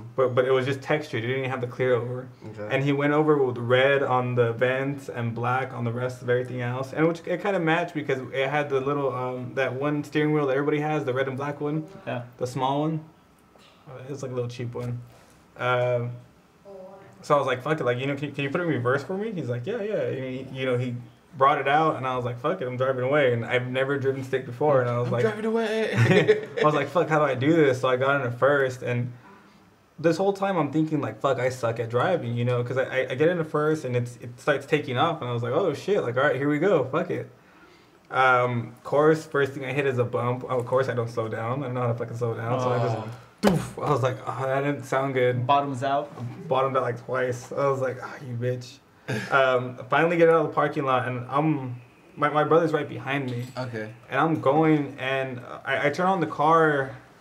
Start hauling ass, well, not hauling ass, but I just start take off to the first light, and I stop, and I notice there's like smoke coming out. I was like, what the fuck? I didn't know that you had to turn the starter motor off when you turned it on. So it was just zzz. I was like, why the fuck is this going? So I finally realized, I was like, oh, okay, turned it off. And if you guys don't know about MR2s, their transmission gets really, really sticky and really, really hard. So I went into first, and it was stuck in first, and I couldn't get it out. And I was like, fuck, like, I can't get out. Like I was freaking out. Pulled over. My brother helps me out. We turn it back off, turn it back on, and we finally get it back. Finally get it back to my house 2 hours later. I was excited, dude. I was just like, oh my god. I was so excited that the first thing I did is I picked it up and I took the whole car apart. I took apart the inside, took apart the back. I didn't know what the fuck I was doing. I just took it apart just to see how it worked. And I probably did this like 2 or 3 times, and I still didn't get shit. The electrical was all fucked up. My panels didn't work. I had no lights. I had no interior lights at all. Only thing I had was my my headlights. That's it. That's how you learn sometimes. Yeah, dude. Doing it yourself. I had no radio. I had nothing. All I had was the motor and me, and that's it. And I fucking love that car. The heater worked. Did you fart in it? Always. An interesting thing is that on Cars Onboard, we actually featured a MR2, the same generation you have. I don't know what episode it is. Is it 7? I don't remember. 7. And that one's a turbo, and his name's John, and he's a really cool guy, dude. Really cool dude. And shout out to John. I told him, I was like, hey, if you let me drive your car, because I've never driven an MR2, I was like, I want to drive one. And I was like, if you let me drive your car, I'll let you drive my Evo 10. I was like, what do you think about that? He's like, yeah. And then when it came, like, we didn't do it the day we filmed, and we did another shoot, which was the Datsun 240Z. Which was a Datsun? Yeah, he was a friend with him, so he showed up to the shoot. And the crazy thing about Cars Onboard too is like we're making friends as we're doing this. Oh, yeah, that's man, perfect. that's you know what I mean? dope. Like, I'm happy we met you. Like, yeah, or I met you, because that's a dope ass channel. I love how everything is shot. It's just all the cars you're featuring. This guy's a mastermind with the editing. He's I'll have him suck your dick after too. Let me get the job. Yeah. No, but what I wanted to say about the Miata, so it came down to the MR2. I was like, don't do me dirty. It's gonna relate to the Miata right now. Oh, okay. So the MR2, I drove it, right? I was like, well, here's my keys to the Evo. He's like, no, I don't want to drive your car. I was like, why? He's like, it's too expensive. Like, I'm not gonna drive it. I was like, all right, man, it's up to you. I was like, okay, you take your car? He's like, yeah, go for it. So I took it around the block, and I was driving it, and dude, it reminded me of a Mazda Miata. It's a Mazda Miata. Like, it's not there, but it's the closest you get to a Mazda Miata, which is a bang for your buck. Yeah. The Miata and the MR2 is a bang for your buck.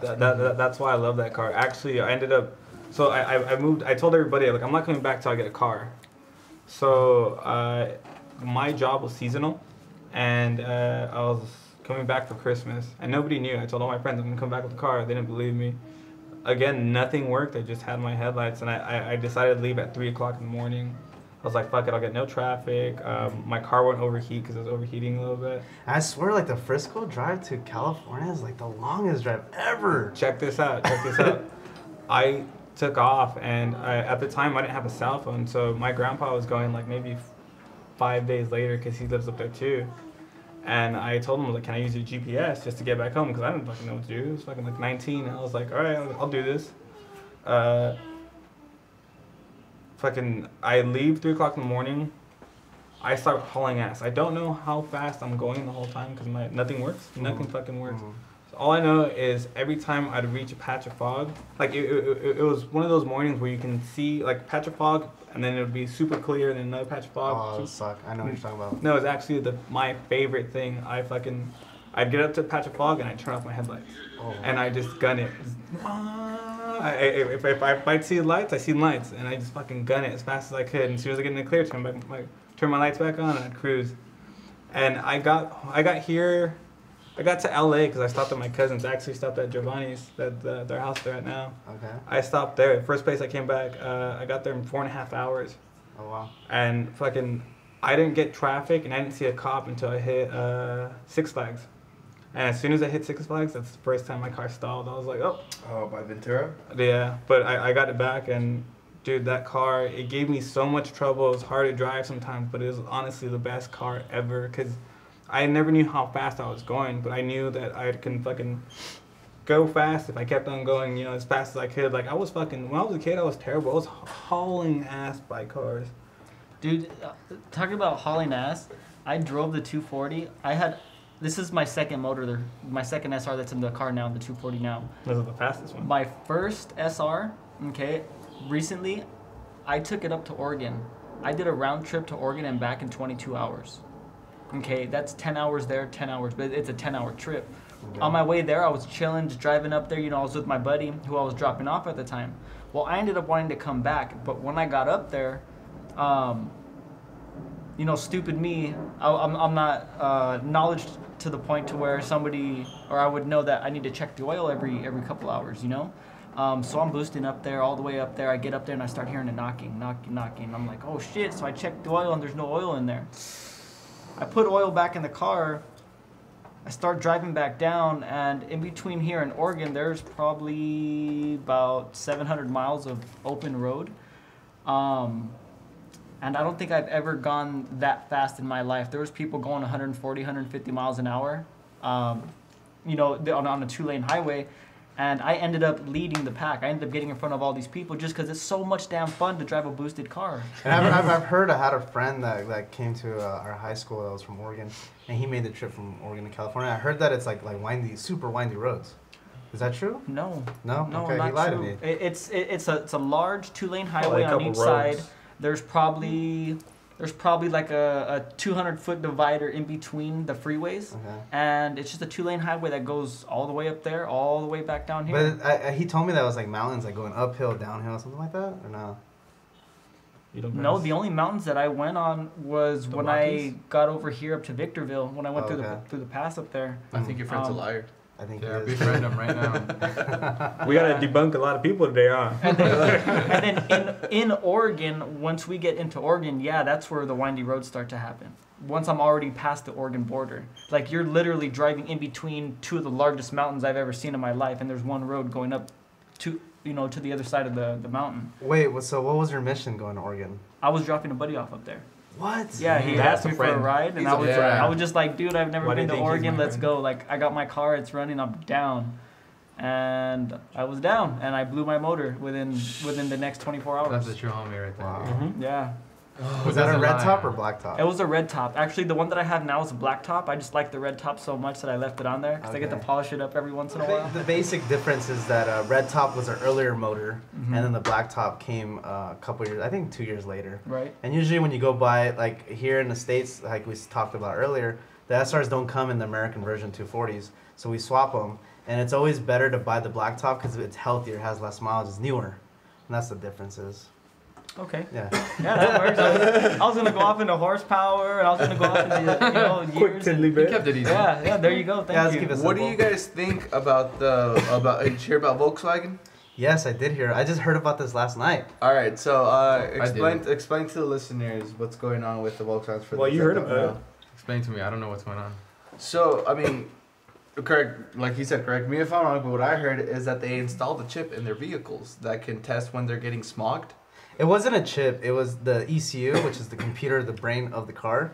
They hired engineers to be able to manipulate the fuel curves and the timing, so it wasn't as pollutive. And what happened was that it was the Golf, the diesel engines that were sold in the States. Our regulations here in California are ridiculous on smog because we're super bad. Is that why they weren't letting like some Skylines in? That's why they don't let a lot of cars in. That's exactly why. Well, what do you mean exactly? Because Skyline. He's talking about imports. Like Yeah, some imports. Some all the cars they you want. Like on this now side. or before, when they came out? When they came out. I think it had to do with the market.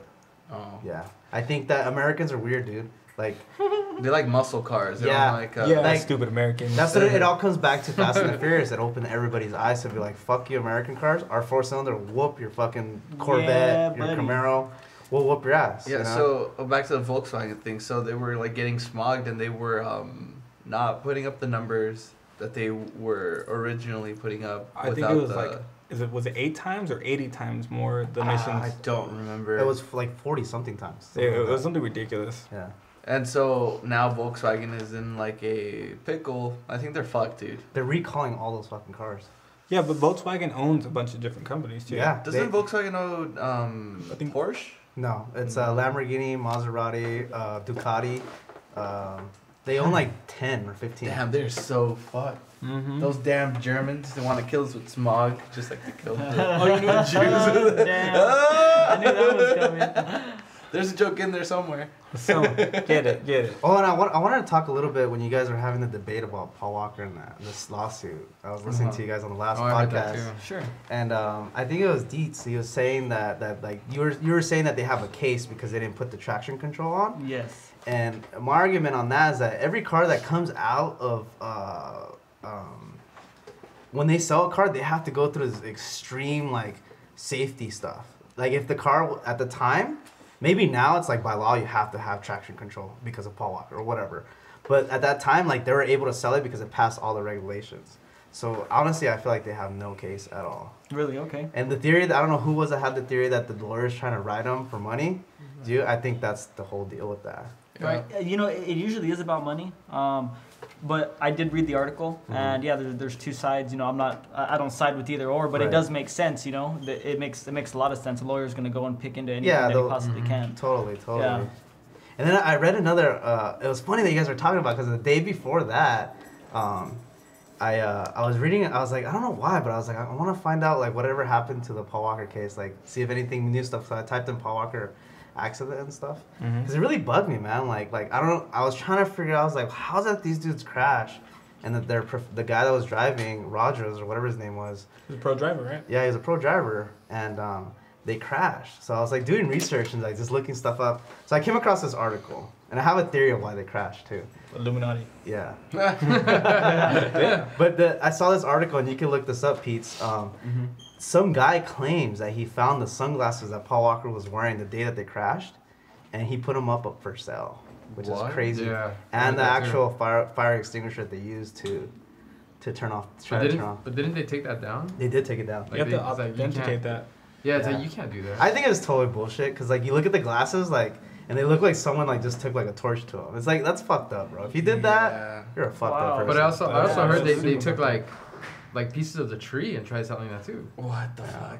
don't know. Yeah. What do you think Yeah. about like how do you think that accident happened if it was a professional driver? Like, what's your theory? Okay, my theory is I haven't gone to the location and I do want to go to look at it just for my own personal sake, just to see like, cause it's interesting, man. Like what happened? He's gonna be like, I gotta make sure next time I take this corner, I'm not gonna die. What I think happened is that the Porsche, the Carrera GT, which is a Porsche that he crashed in. Was that the 911? No, it's its own thing. They don't even. I don't think they make it anymore either. I've seen a couple though. I have too. A crazy story is that my biggest passion are Porsches. I love Porsches to death. Like that's my dream car. I want the car Rogan has, which is a 911 GT3 RS by Sharkworks. Like that's my dream. They don't make them anymore, right? No. Is that what you're saying? Yeah, like all the Porsches now are Limited. they have no more manuals. They're all paddled, and that's like I hate that. That sucks, because no matter they're faster on the track, but shifting just connects you to like another level. Yeah, You feel the road. You do. But to get back on my theory of the Paul Walker situation. So the deal with this, and you guys probably don't know this, Jay Leno was on a show, and it's on YouTube. You can look it up. He actually spun that same car at 180 or 200 miles an hour and almost like slammed it against the wall at a California Speedway. Whoa, shit. Yeah, so that car is, I believe it's a mid-engine motor as well. And Porsche 911s are mid-engine too. And when you drive, I've been around people at the track that drive these cars. This car, if you're going around a corner and you let off the throttle, the car whips. You always have to constantly have throttle through the turn. Now, what I'm thinking is I've watched videos on YouTube, and I found this other video of I typed in Cura GTs spinning out on YouTube. And I was like looking. There's a bunch of Paul Walker stuff, but I wanted to see more videos of this car spinning out. And I came across like somebody just filming a track event where this guy's racing his car, and he's taking a turn maybe like 70 to 90 miles, what they proclaimed that Paul Walker and Rogers was taking around the corner. And this car's like doing fine, dude. It's gripping, and all of a sudden, bam, the rear end kicks out of nowhere, just kicks out. It's like, what? It's not wet. It's not that he's gripping, and it kind of looks like the car has a little bit of mind of its own. Like, there's like if you push it too much, it's gonna, any car you push it too much, it's gonna kick out. And I think that, and the car spins out exactly how they proclaimed the car spun out. But the guy had space. It's a track. He had space to control the car and get it back into control. So what I think is that the dudes were taking the turn, right? And the car kicked out, and Rogers was spinning out, and he was trying to, if he had enough space, he would have been able to control it.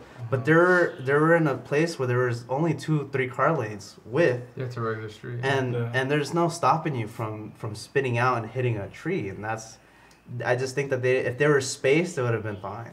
That's actually kind of creepy. Because if you think about it, how would a professional, look, I'll tell you something. As me as a guy on the track and being a car enthusiast, the number one thing, like no matter if your car is fast or slow, you have to respect the machine. You have to have respect. That's very true. You don't push a car 100%. It's like skating, like a little, like I'm gonna ollie 4 stairs. You don't ollie 30 stairs your first try if you're a skater. Same with racing. Like you take a turn. Like I was doing Big Willow. I think it was turn 4, and I was when I first started, I was taking at 60 miles an hour. Is that the one at the top of the hill? Or that was the scariest one. The downhill turn. That one's fucking scary. No, it's the turn 4. It's 1. No, it's turn 2. Turn 2. It's a long sweeper, clockwise at Big Willow. Okay, so I'm actually wearing my Willow Spring shirt today. Good. Yeah, I noticed that. It's awesome. And but I started the day because I come from drifting, and drifting and tracking your car, gripping the turns is totally different. It's a totally different concept. At the beginning of the day, I was taking it like 55, 60. But by the end of the day, I took it to 95 miles an hour. Ooh, little by little, just. And it's a little gap, but it's like, imagine multiply by 20. It's that intense. Ooh, I love that. Yeah, that's crazy. I actually I grew up going to Willow Springs because of my uncle. He used to race bikes, and I don't know if I think they still do. They still do. But we used to go all the time. That place is fun. Yeah. Just being there in the morning and it's super cold, and then it goes from super cold to really hot, and by the end of the day you're just like, I don't want to be there anymore. I don't want to be there. Yeah. But then you're like a 2-hour drive home. Yeah, it's a badass place though. Actually, the reason I was saying the turn at the top of the hill, which is probably I think 4, because it's 1, 2, 3. Yeah, my uncle high sided on that turn. That's he broke his arm there, and so he ate it like going up or down the hill. All right, so you know how it's like It's an S turn. It's once you start curving down the hill, what he did is he high sided over, so he went like up the hill and like over the hill on a bike. Yeah, and he's like, it was funny because we took a couple bikes there just in case something happened, somebody crashed. He's like, well, I was flying through the air. I was like, cool, we have the other bike. I'll be fine. I'll just land right now and I'll go use the other bike. And when he landed, he actually broke his hand. Oh. Wow. What's the worst car accident you've been in, if you've been in one? Wow. Driving or not driving? Deep stories in it. Wow, this one was pretty scary, man. This was in the 90s, like 1995, when like Tupac was around and stuff. We were in LA, and my dad, I told my dad, I was like, Dad, I want to go to a monster truck show so bad. I want to go. He's like, all right. I was like, we'll take you. So my dad ended up inviting my cousin and my uncle and my aunt. And my aunt at the time was pregnant, which is Giovanni's mom. And so we all went to the Coliseum, I believe, to go watch monster trucks. And we had a driver come pick us. It was like a friend. Like, he came in a Suburban to come pick us up. And we're done with the event. And this is 1995, so it was like a Suburban that we were in. And we're in downtown LA driving down the street. And all of a sudden, as we're driving, I'm sitting, if you've ever been in Suburban, it has a 2 driver seats, a middle bench, and then a back bench. The back bench is like for 3 people, but it's super tight. Yeah. If anybody's been there. And then in the back, my cousin Giovanni was laying down in the back. And as we're driving, we're going through like the Skid Row area in downtown somewhere, like under bridges. And like we're crossing an intersection, and I hear my aunt scream, "Watch it, Frank!" And that's my uncle's name. And I looked to my left. I was in the 3rd row in the back. I look to my left and I see headlights. And when you're in an accident like this, like both experiences that I've been in, everything's like super slow-mo, like slow motion. Like you react and you see everything. And I remember like seeing that and then looking back at my aunt, and she's on the door in the middle bench, and she took all the impact, and she was pregnant at the time. Oh. And I remember I'm like, oh my God, this is gonna suck. You got T-boned. They hit us right in the middle. Yeah. Right in the middle. And we got hit in the middle, and the guy hit us hard. I remember just hearing like the hit, and then I remember like the energy took me this way, and I hit my head on the glass, and I remember bouncing off of that, and then I'm looking straight, and I see the sign of the street, because it happened right at the intersection. I see the headlights, and then all of a sudden I start seeing like the headlights sideways. I'm like, what the fuck's going on? And then we do that, and I look down, and I see I'm going off the mic. I look to my right, and it's my cousin's next to me, my older cousin, and my dad's at the bottom. And we flipped on our side and slid across the intersection. Oh. The glass broke, and I see my dad like fighting not for his arm to go through the glass through the street, like trying to hold all our weight, because there's 3 dudes like on him. Yeah. And I see sparks going off, and then all of a sudden like we stopped. And then my uncle's like, "Is everybody all right?" Everybody was conscious. Everybody was there. And then my cousin, I was like, "Fuck, Giovanni, he's in the back." And I looked, and it was crazy because the way he was laying down, by the time we're done with the accident, he stood up. Because his feet were perfectly on the side that flipped, so he stood up. Wow. And he's like, he's good. Everybody was good. And then... I was about to say, is that why he's all titiri? Just kidding, we love you, bud. But that was the worst accident that we ever had. Was your aunt okay? Yeah, we took her to the emergency room, and she was fine. So what happened to the guy that hit you? The guy was actually drunk. He was he was a paisa, dude. Super paisa guy. And, stupid Peter. What the fuck? And I remember we all got out of the car, and he was laughing at us. What? Yeah, he was laughing, and my dad's like, "Man, fuck this guy." So he runs over there to go fucking beat his ass, and then like there was a big old commotion. Like the cops like broke it up. Oh, the cops got there right away. Yeah. Oh yeah, dude. We flipped, and all of a sudden I hear like, "Hey, are you guys all right? Are you guys all right?" I was like, how does people get here so fast? And the ambulance was there like within like a minute. And the people that came out to her were bums, dude, on Skid Row. Oh fuck! They saw the whole thing. Fuck. Wow. And no way to believe them. Yeah, we got hit by it was a Cutlass Supreme, like those gangster rides. So that's a heavy body. Hell yeah, dude. So what did you ever know what happened to the guy to get arrested? Nah, I never. I'm sure he got arrested. He was drunk. Man, fuck that guy. I've gotten hit by a drunk driver too, and it's the worst. Yeah. God damn, I'm so angry right now. I gotta go on the restroom break one more time. Go hit Dede. Go hit Dede. You like that toilet. He said he didn't use it the first time. You know, yeah, he liked it. He liked the warm. He's like, "Ooh, my butt's fresh." What about you, David? A serious accident? Yeah. He's like, "I stubbed my toe." Yeah, that's the word. Knock on wood. No, nothing. I just got rear-ended, but like nothing major like this guy. That's just too crazy. Yeah, dude. But no, nothing. You know, that I could tell a story about, because just a rear end. Yeah. How about you, Peter? Suit the shit out of I already started. We're going to start another podcast. Did we? Yeah, the one where the drunk guy hit us from behind. So I see that you're a him fan? I am. Yeah? I am. Well, see, it's from all the CKY videos. Okay. That's where I first saw them. And I was like, damn, this band's badass. Like, I really like, the first song I've ever heard from them was Right Here in My Arms. And that song, like, it really caught me, and I was like, damn. He's like, he's got my soul. I tried being a fan of him just because I really liked Bam. Yeah. But I really like her. But I really like her. Well, I started listening to them a lot, and, you know, I started telling my friends about it, and they're like, yeah, it's cool, you know. And then it was like, everybody was asking me, like, what's that symbol? What's that symbol? And I would tell them, like, oh, it's a band from Finland, and, you know, watch CKY videos or whatever.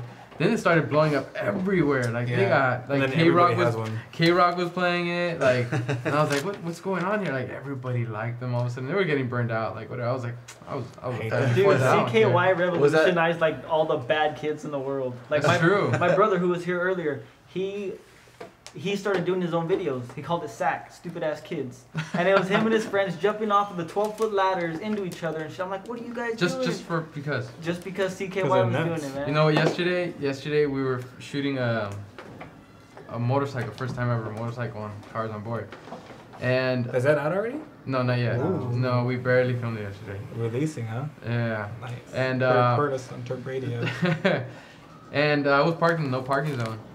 And I had the little GoPro, because we're shooting like behind the scenes stuff now, and we're gonna upload that to the channel too. And a cop pulls up next to my car, and I was like, damn, this guy's gonna harass us. So I turned off the camera. He's like, nah, dude, keep it recording. Like, dude, like CKY stuff. I was like, yes. So I turned it back on. I was like, yeah, sir. He's like, oh, you need to move your car. I was like, oh, okay, sorry about that. He's like, did you get that? I was like, yeah. Cool. He thought he was gonna catch a beat down on camera. Go viral real quick. Yeah. Make some money. Come on, take one for the team. Take it. Quick. Did you have a bad accident? No. Oh, we talked about the one accident that we had together. You know. Did I talk about my freeway accident? I did, huh? Yeah, you did. Yeah, I remember you said you're like chilling, your nose is bleeding or something. Yeah, that was actually my second car, which was also stick, but it was a 95 Accord. 95 Accord. It was a coupe, and it was stick, and that was my favorite part. Because everybody always came up to me like, "Fuck, like it's stick. Like you don't really see those anymore. You see 95 Accords everywhere, but none of them were stick."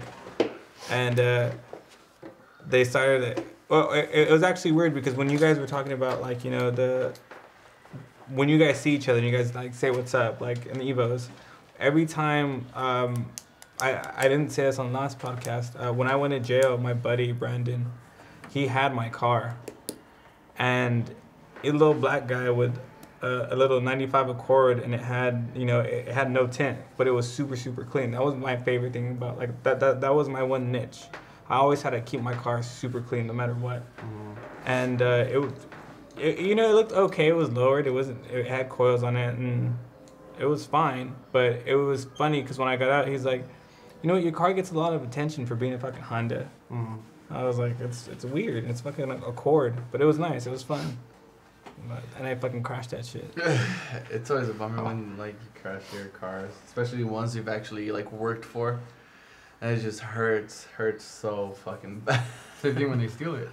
Oh. It feels like you got violated. Yeah, you feel personally violated. You're just like, what the fuck? And then when they find the car and you go in there, you're like, oh. You don't want that shit. Like, you dirty bitch. Yeah, someone's already been in here. You know, I haven't had a car stolen, but I've had my car broken into, and, you know, I don't know if the feeling's the same, but yeah, I felt very violated. Yeah, it's you know what's weird? weird? Feeling.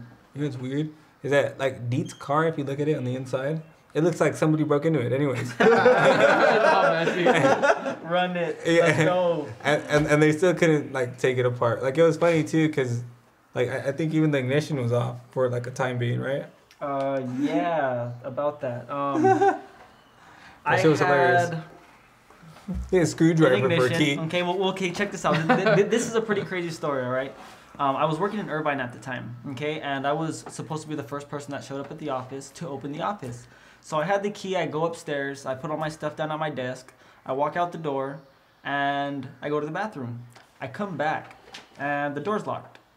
Door locked behind me. All my stuff is inside, and it's like, nobody else is coming in today besides me. I go back down to my car. I'm about 60 miles from home, and I have all my tools in my car all the time. So I hot-wired my car. I stuck a screwdriver in the ignition. I broke the lock. I stuck a screwdriver in the other side to keep the wheel from locking.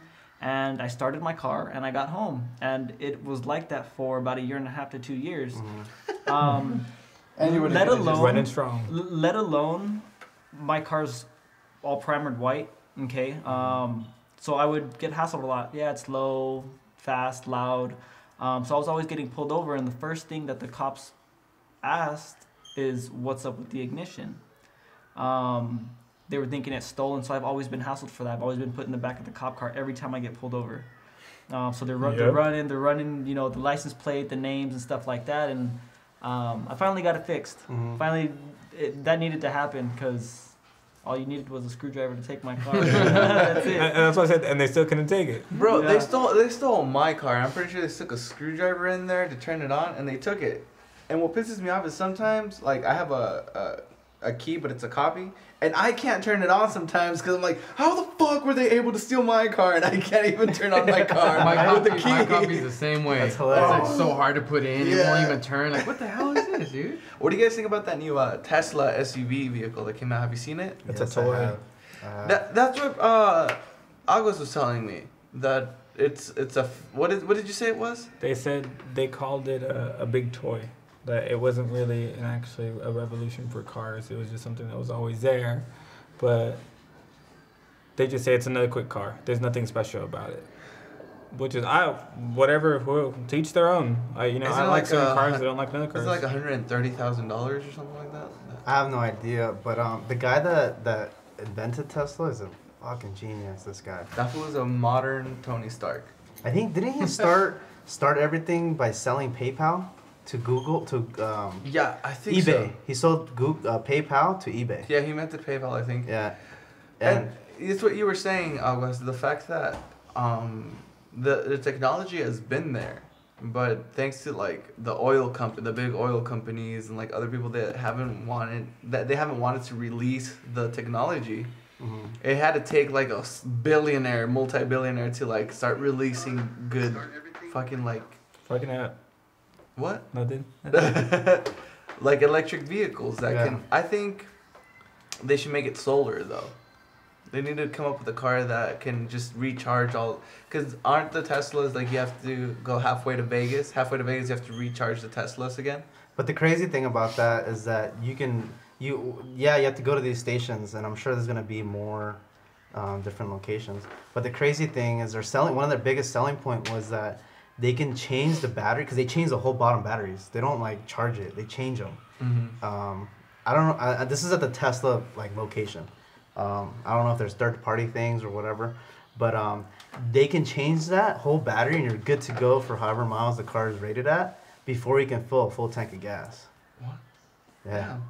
And there's a video on YouTube and everything. What are your thoughts as a car enthusiast on a Tesla? Do you like them? Do you dislike them? Especially on that new SUV, both of you, like that new SUV, the fact that it has like those spider doors. Go up. It's funny that you bring that up, because I was just talking to this chick that I'm dating about Tesla. What's her name? I don't want to say that. What's his name? But she's a cool chick. She's a keeper, man. She's a keeper. I'm just kidding. Keepers are good, brother. Yeah, she's a good girl. Good girl. And we were talking Quick thing. I'm sorry to cut you off. Go for it. Don't you feel bad about that? What? That she's a good girl. What do you mean? You have a big smile on your face. Like, what do you mean? Yeah, let's not get involved. Hey. That girl's gonna listen to this and be like, "What the fuck did he mean?" I know. What'd you tell him? No, What'd you tell him? Hey, Jose does that to all of us, dude. Puts us On the spot. Yeah, especially with our girls here. I'm like, Honestly, that's the only way I get the best out of everybody. okay, but enough Okay, about we'll go us. back. I'm sorry. All I say is that nice. It was a phrase from what's his name? Hugh Hefner. He said, which is genius, and it's true. He said that nice girls like sex too.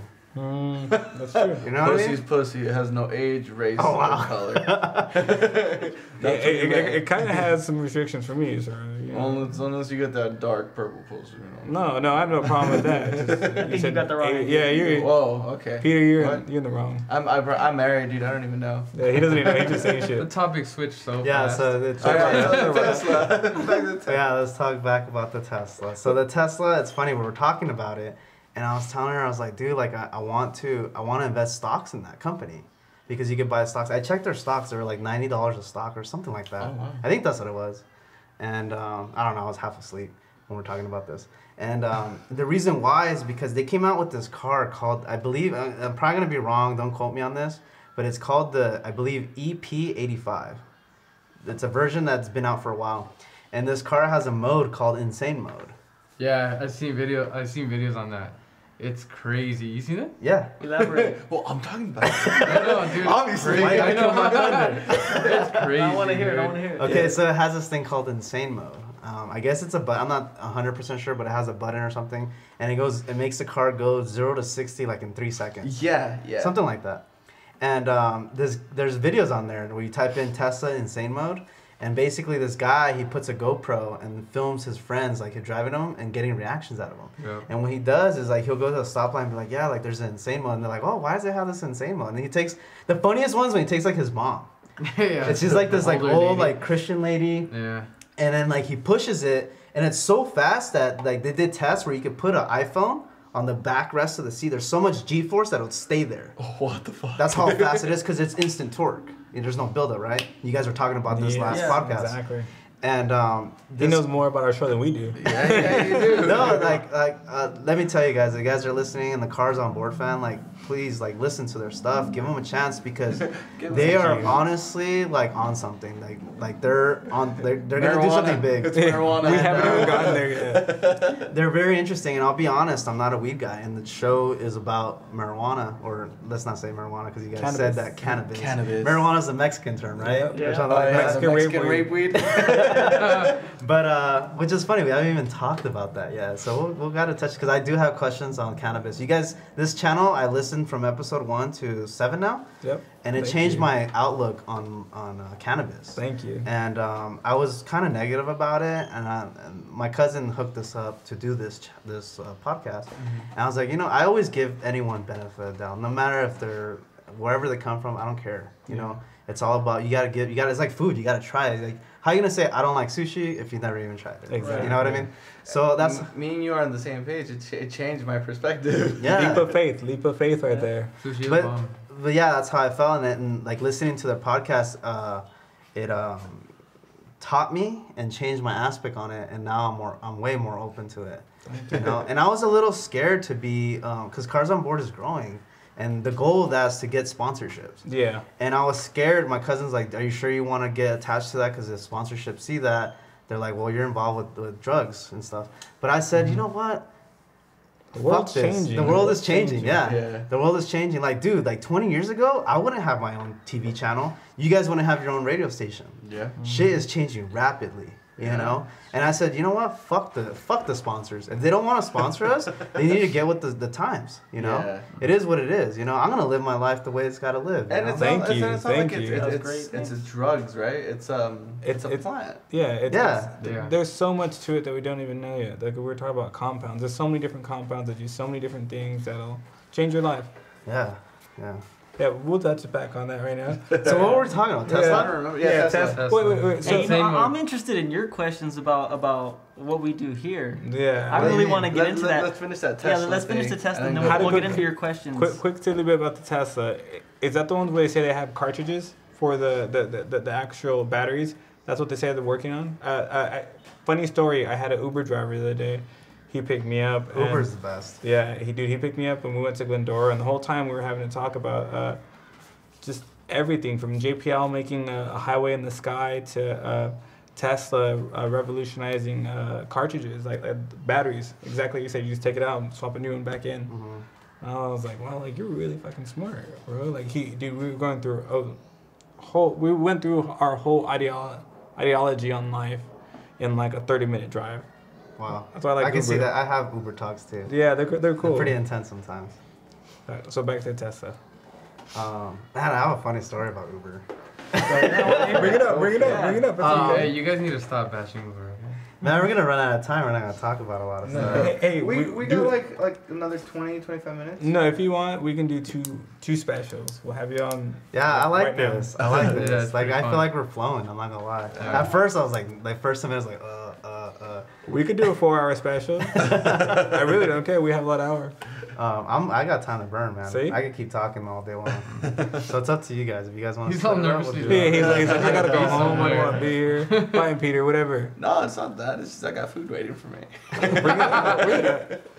No, but no, we got we got time. All right, so go back to your weed questions for us. Actually, that's what you're. Okay. That's what we're bringing up. Weed questions. Okay, so I believe Dietz, from I remember your podcast, you played baseball through high school, right? Yes. That's what it was.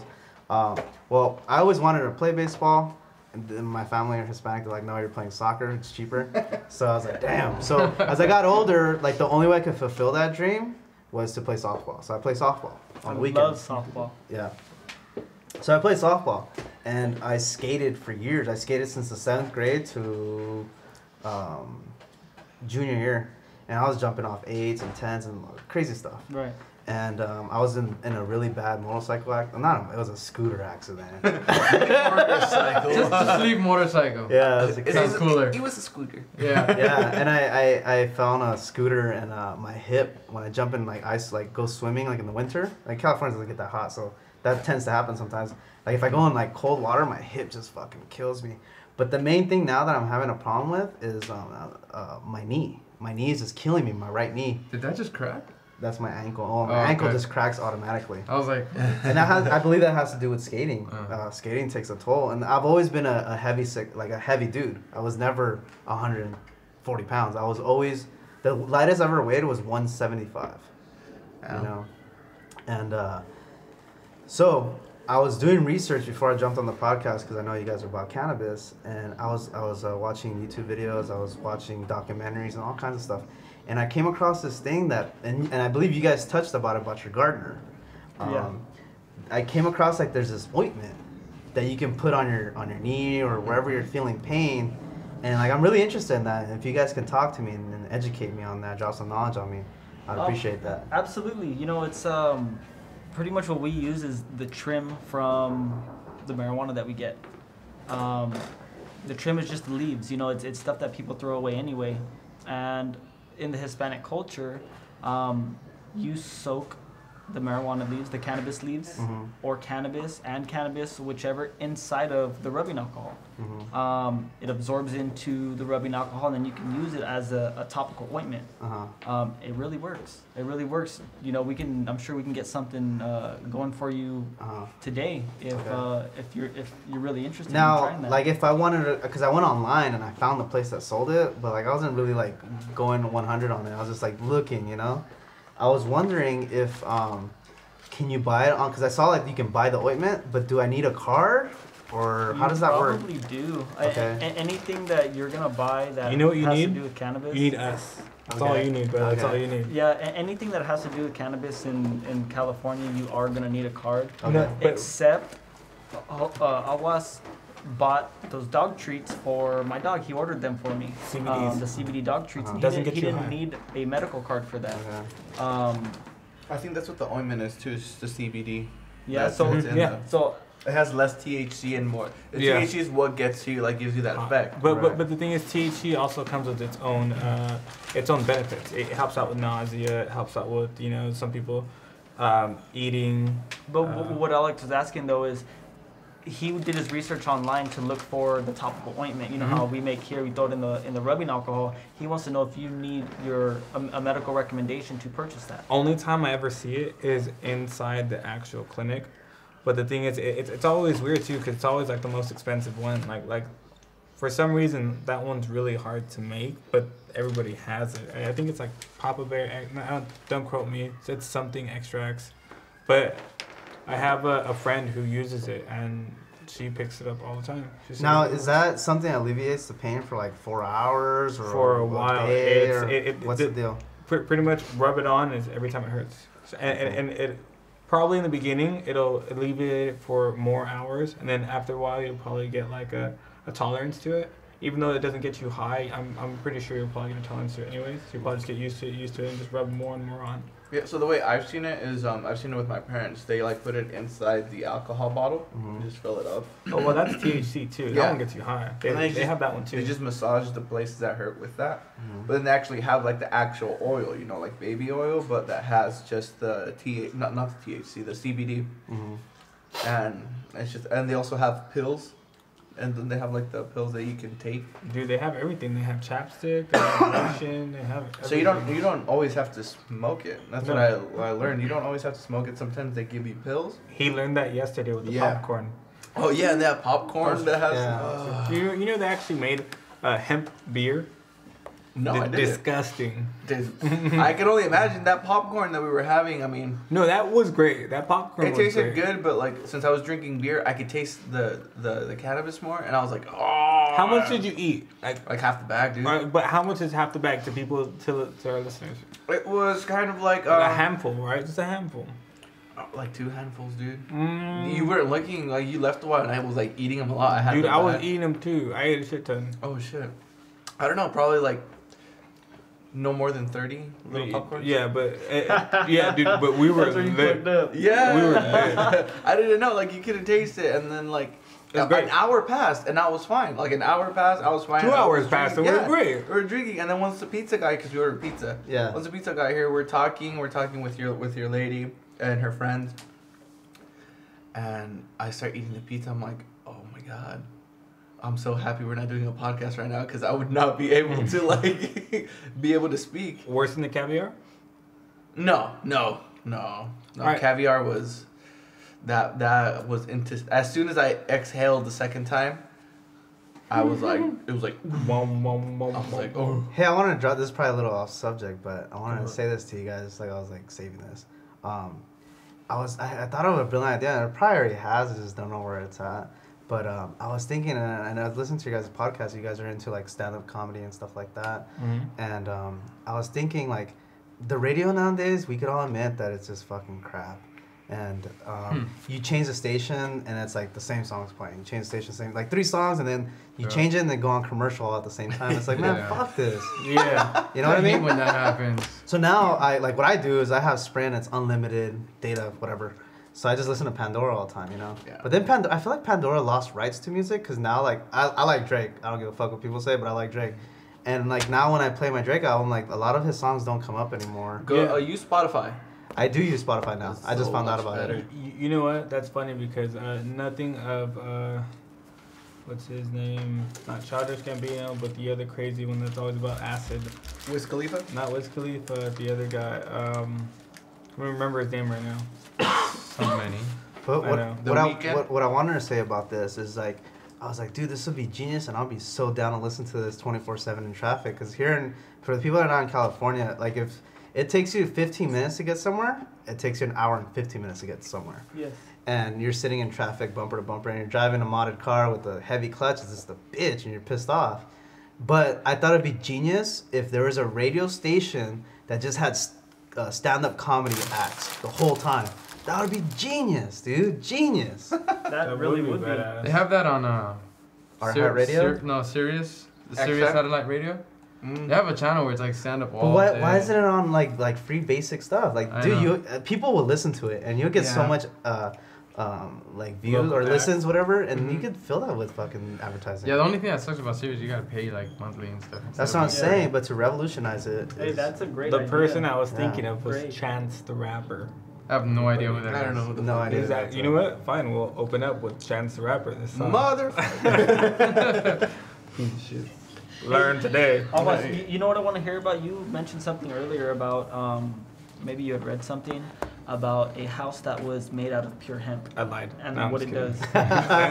I'm just kidding. it was bullshit. No. It was an article that they made a house that was made entirely out of. They called it hempcrete, hemp concrete, and what it does is not only is it structurally super strong, but it also takes CO2 out of the air, so it helps the emissions. Oh wow. Yeah, and That's the link you sent us, right? yeah, that is the link I sent you guys.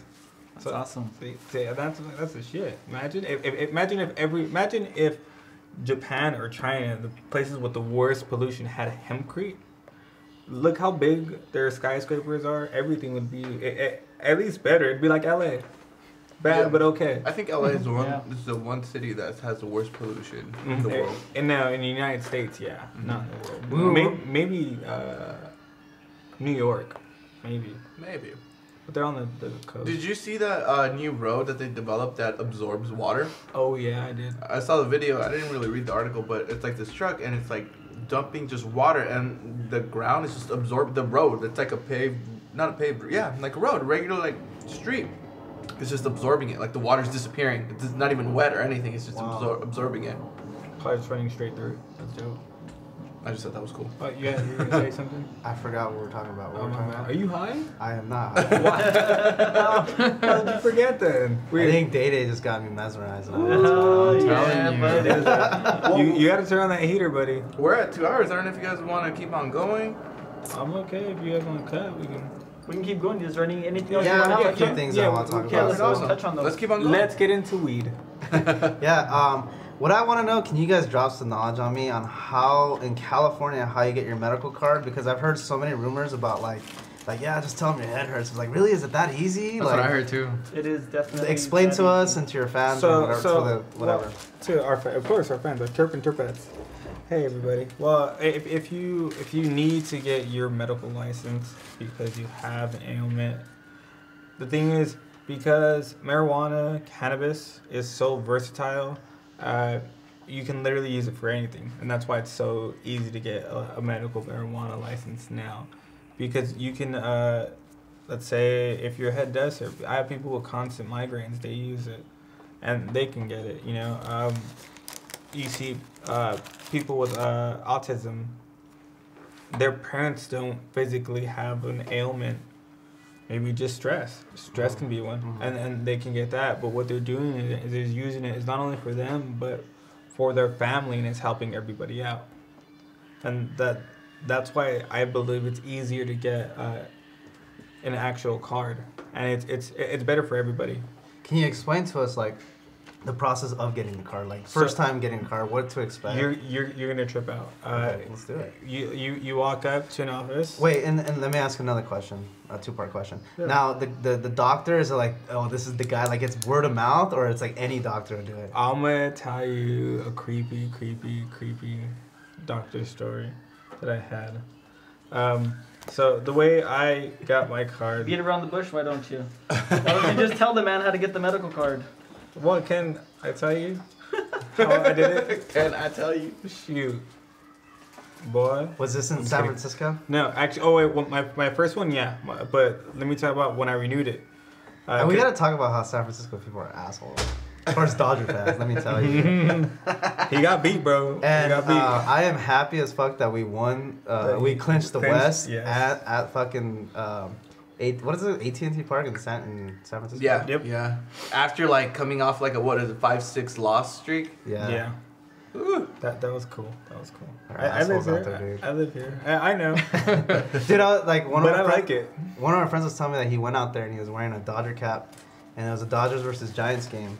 And I think because over there, like, they're so involved with sports, like that's their thing. Like they have nothing else. I don't know. It's kind of like Boston. You know, Boston, where all you have, it's kind of cold there sometimes. So all you have is your sports. So you stay inside, and the only thing you can do is huddle around a shit ton of people watching a game. Yeah, he was telling me that it was the Giants, Dodgers. That's why they went out to San Francisco to go check it out. And they were at a bar, and like they had tickets for the next day. I guess it was like a Friday or something that they got there. And the fact that they were watching the game and the Giants start losing, and the guy turned off the TV. And he's like, why'd you turn it off? Like, we're watching that. And he kind of got upset and stuff and turned it back on. And then another experience that he had is there was after the game, they were walking back to the hotel. Like, there was like kids like driving by with their parents, like saying like, fuck you Dodger fans, fuck you this and that. And it's like, dude, like here, like we have a bad rep because of like that incident that we had. Yeah. But honestly, like now, like it's Dodger Stadium is clean. Like you don't see cholos anymore. Like it's very like clean now. Have you seen the video of the guy wearing a New York's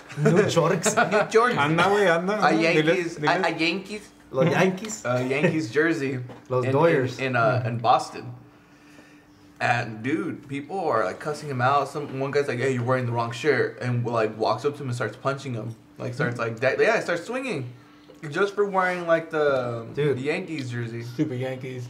One time I went to that's my thing. Go for it. No, I'm saying he's a Yankee fan. Oh really? Yeah. He's a piece of shit. We need to get into that because are you from New York or you're from here? No, I'm not. I've always been a Yankee fan though. It's just been He's grew up a Dodger Jamaican fan. and Mexican. So how is it that you like? To me, like the way I see it, that's why I don't understand football. Yeah, how does it feel to be wrong? Like a winner? I don't know. I know you couldn't relate. So.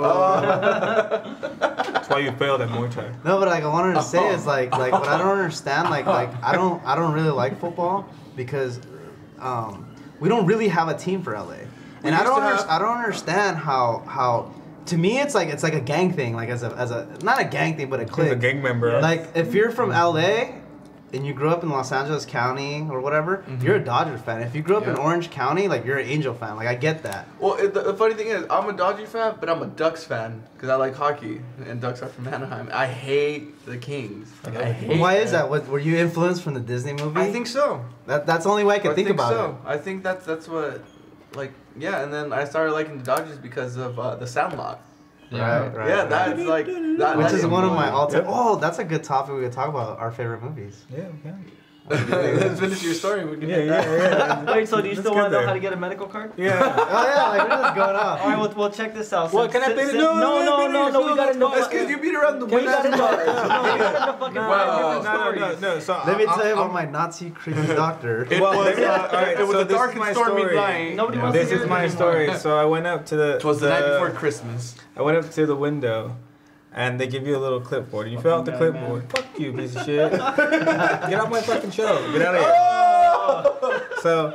Hey, we gotta calm down or all of us gonna show us his dick. Yeah, you probably will. I will. piece of Again. shit. He's gonna like it. And So I I'm know gonna what I'm compare it saying. to the French fry. Oh man, he's like, I'm a grower, not a shower. So you fill out the board, You fill out this board and you hand it back, and a creepy old retired doctor comes and sees you. My doctor had scabs all over him from him picking at it, and the whole time he's just like he tried to diagnose me right away, as I had ADD. He's like, yeah, you have ADD. And he's like, yeah, you have ADD. Yeah, you have ADD. And he's like, you know what? I actually sell some Ritalin if you need some. He's my God. What is that? I have no idea what that is. It's like another like hard drug. I was like, oh shit. I was like, no, I'll just take my card. And that's what happened here. But up there in San Fran is much more legit. It's a whole office. You go through just a couple paperwork. You see a psychologist and a doctor, and they pass you. Yeah, just go down Melrose, dude. Just take the 101 North, get off on Melrose. There's like a shit ton of dispensaries there, and you can get your card there for like $20-$40. Yeah. So wait, they're giving out cards at the dispensaries now? No, you have to No. go to the clinic It's a before clinic. you go to the dispensary, but there's usually a dispensary that clinic will refer you to. So I could go to the dispensary and be like, hey, I need to get No, You go to the clinic first. But I get the fuck out of here. Well, check this out. The times that I've gotten my medical card, okay, I go to this spot, and it's usually a doctor's office that's shared with another doctor's office. I go in, and there's a computer screen there. So I'm Skyping with another doctor, and the doctor is asking me, why do you need medical marijuana? Why do you need cannabis in your life? Tell me a little bit about yourself. And it's like, well, I do get migraines. I have headaches, okay? So he's writing that down. And instead of asking me the symptoms of my migraines, he's telling me, okay, so that means, you need to stay in dark rooms, you're sensitive to light, this, and this, and this. So he's filling out the form for me, and you're literally in and out of there in about 2 minutes. Mm-hmm. It does not take longer than 2 minutes. The wait time inside of the waiting room probably takes longer than the evaluation. And how much money are they making off this? Dude, as much money as they want. When medical cards came out, people were paying up to $150 for their recommendation. That was me. $150. I paid $150 for my first one. Now you can go and get them for $60, $80. The renewals are $25, $40. Wow. You renew it once a year, and you're good. But the thing is once you're registered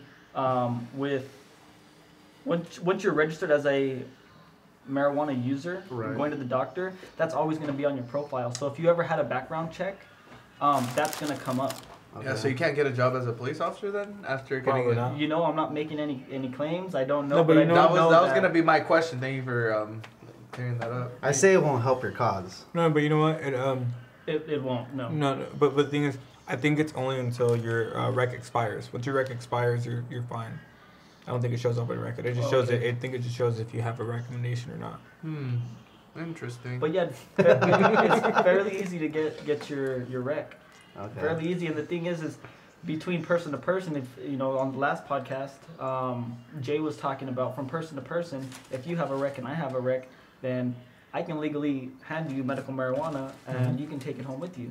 You know, we can share it amongst each other. Wait, what? Yeah. We grow. Remember? Yeah. If you get pulled over and it's in the trunk, be like, hey, I got my rec. Where you get that from? It doesn't have a stamp. It's not in a container from the dispensary. You know, but it's legitimate. You know, hey, I got it from a buddy. He has his rec also. You know, as long as your recommendation is up to date, you shouldn't have any problem. And they're actually not looking for that anymore. Yeah, they're not. They said they stopped. They officially, the DEA said that we're not trying to catch, bad people. You know what I found out the other day? That cocaine is a Schedule II drug. Yeah. It's not even that bad. No. I was like, how's it not that bad? And they're like, it just gives you energy. Like, it gives you just more energy. Obviously, don't mix it with anything else. But if you get that pure cocaine, like, it's beneficial sometimes. That what? The pure cocaine. Is that pure cocaine? Not pure cocaine. Also, they're, oh my God, they got cocaine. What? Have you never heard people from the South? No, I've never heard people from the South. Is that a band? I was talking to the lady. She's from like the South. She's like, oh my God, they've got cocaine. But the way she was saying it, like, Where were you when they had cocaine? don't worry about it, bro. I live a mysterious life. So what else can we help clarify for you? Don't they have like delivery services now? Yeah. That's Right? what. Well, I think that's pretty close to That's what what it's we saying. use. Yeah. Panda Like, Express. the only thing I also wonder is like, can you fuck it up? Be like, oh my, I don't know. I'll be like, I get the flu. I don't know. Like, how could you fuck it up? You really can't. You really can't because look, I was looking at a list here. That's why I say Just to have a start headache. with, when you go in and you actually get a doctor, all of these are on the list of Approved uses for medical marijuana. let's see, illnesses treatable with medical marijuana. There's hepatitis C, HIV, hospice, Huntington's disease, hypertension,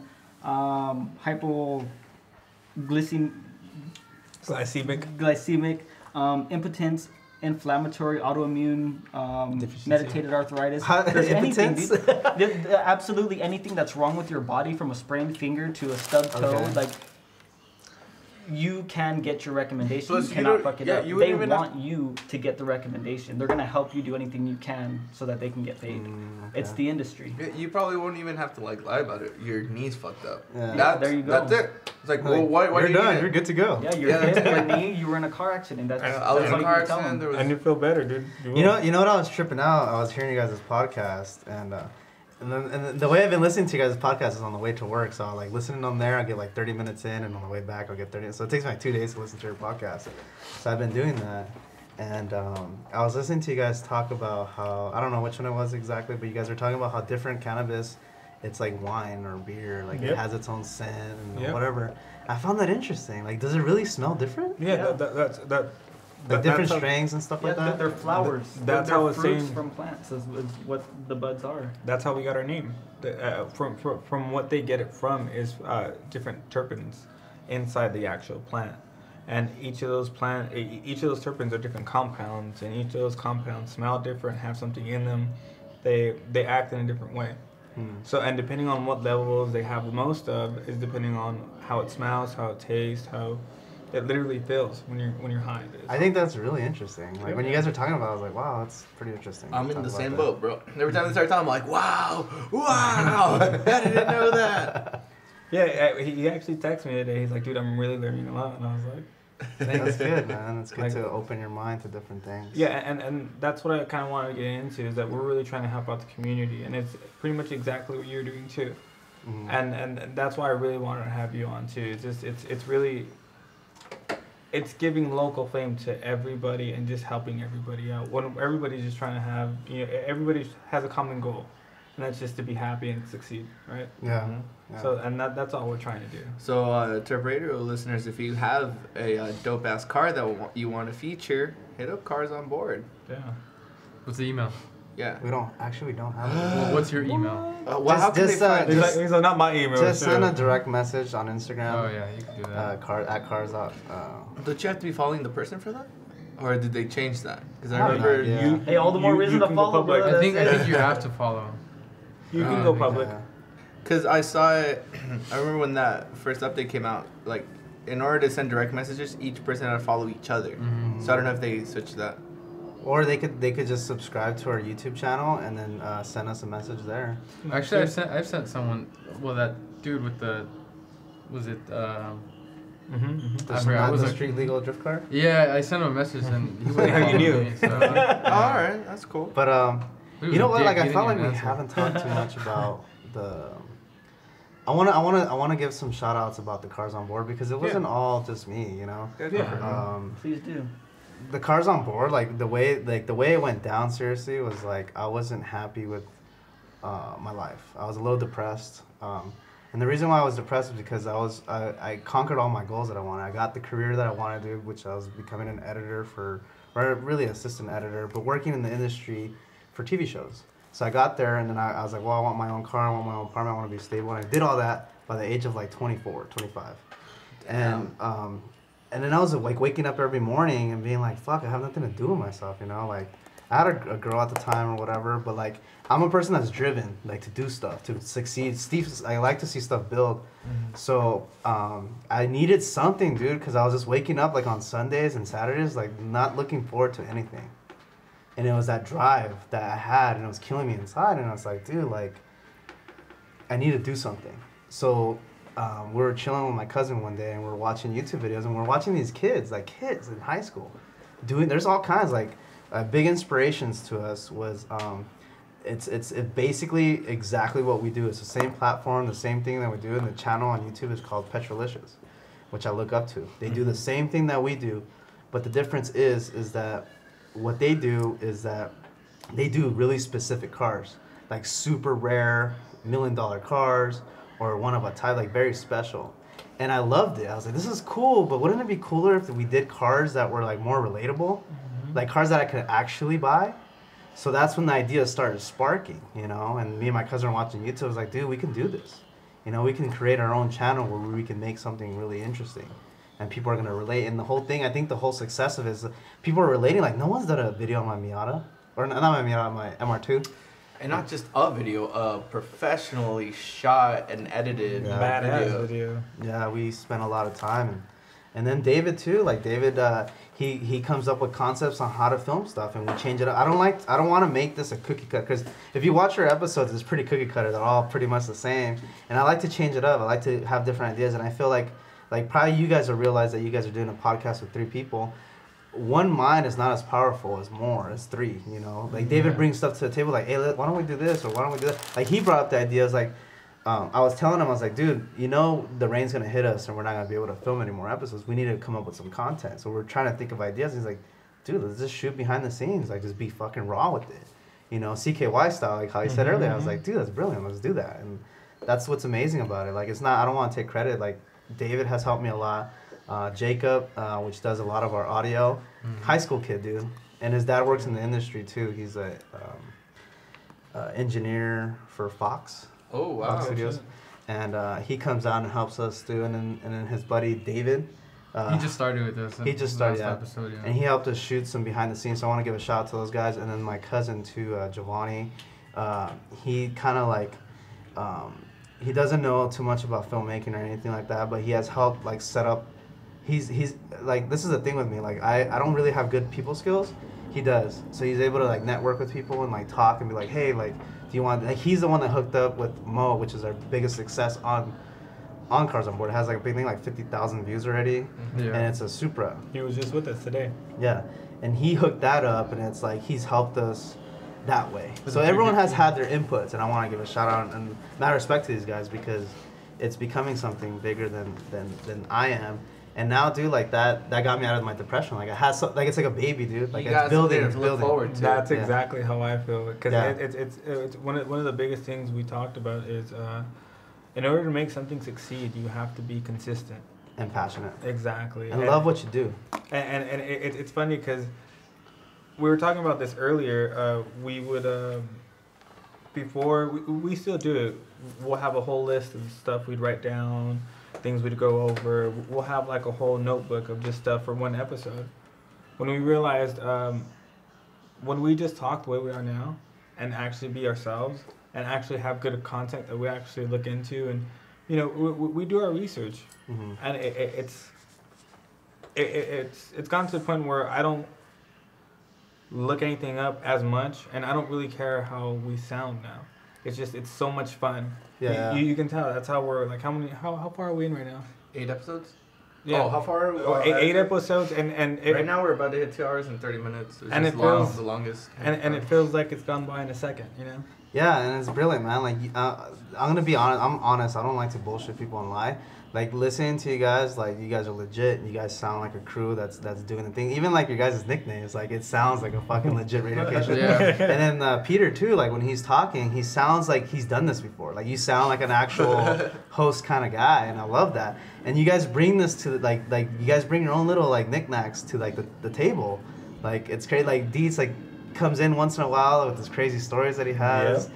And it's very cool. Like, you guys have something special. My head's growing. But honestly, like, I think if you guys just like record videos for with the GoPro or something of all your podcasts, like, dude, you guys can make money on YouTube by putting on there and making it monetized and stuff like that. So that's something that you guys should consider doing. And like, it at least it'll pay for the beers for the you know what I mean, like something. Hey, you never. But you guys know, are losing man. out on money. That's something that you guys can do. Yeah, you never know. Hey, we're getting money. Speaking of money, you you have any merch for Cars on Board, like T-shirts and stuff? That's in the works. Dude, I'm in the same boat. That's in the works. It's so hard to find good quality. Actually, I just got an email from the guy. I seen it as well. We have the same email. Oh, that's right. So. Yeah, we're gonna make some shirts. We want to do like I had this cool idea of like making. Have you ever seen like blueprints of a house? Yes, Yeah, that's actually what I did for school. Oh really? Well, we want to do like when we ever like I feel like a car like this is special, dude. Like this the Datsun 240Z that we did, that's a special car. Yeah, that revolutionized a lot of stuff. I wanted to do like a do a black and white like blueprint of that car when they were like modeling it. Okay. You know what I mean? Like with the sizes and all that stuff. Yeah. And put on a shirt. I think that'd be dope, dude. To have something like that, you know? I want I'm from pretty you sure the logo of your Cars on Board, like a little X right here, and then a big one on the back. That's that's the exact shirt that we're gonna make. Those are like really popular now. Like just the black and white lettering is like the thing. Like they're called the pocket ones, pocket logos. Yeah. They're not a pocket, but it's where the pocket should go, is where the logo goes. And that's the same idea that we had that we're gonna do. We're gonna put your Instagram link on the description, everybody, so you guys can. We will, but yeah. We already have, and we will again.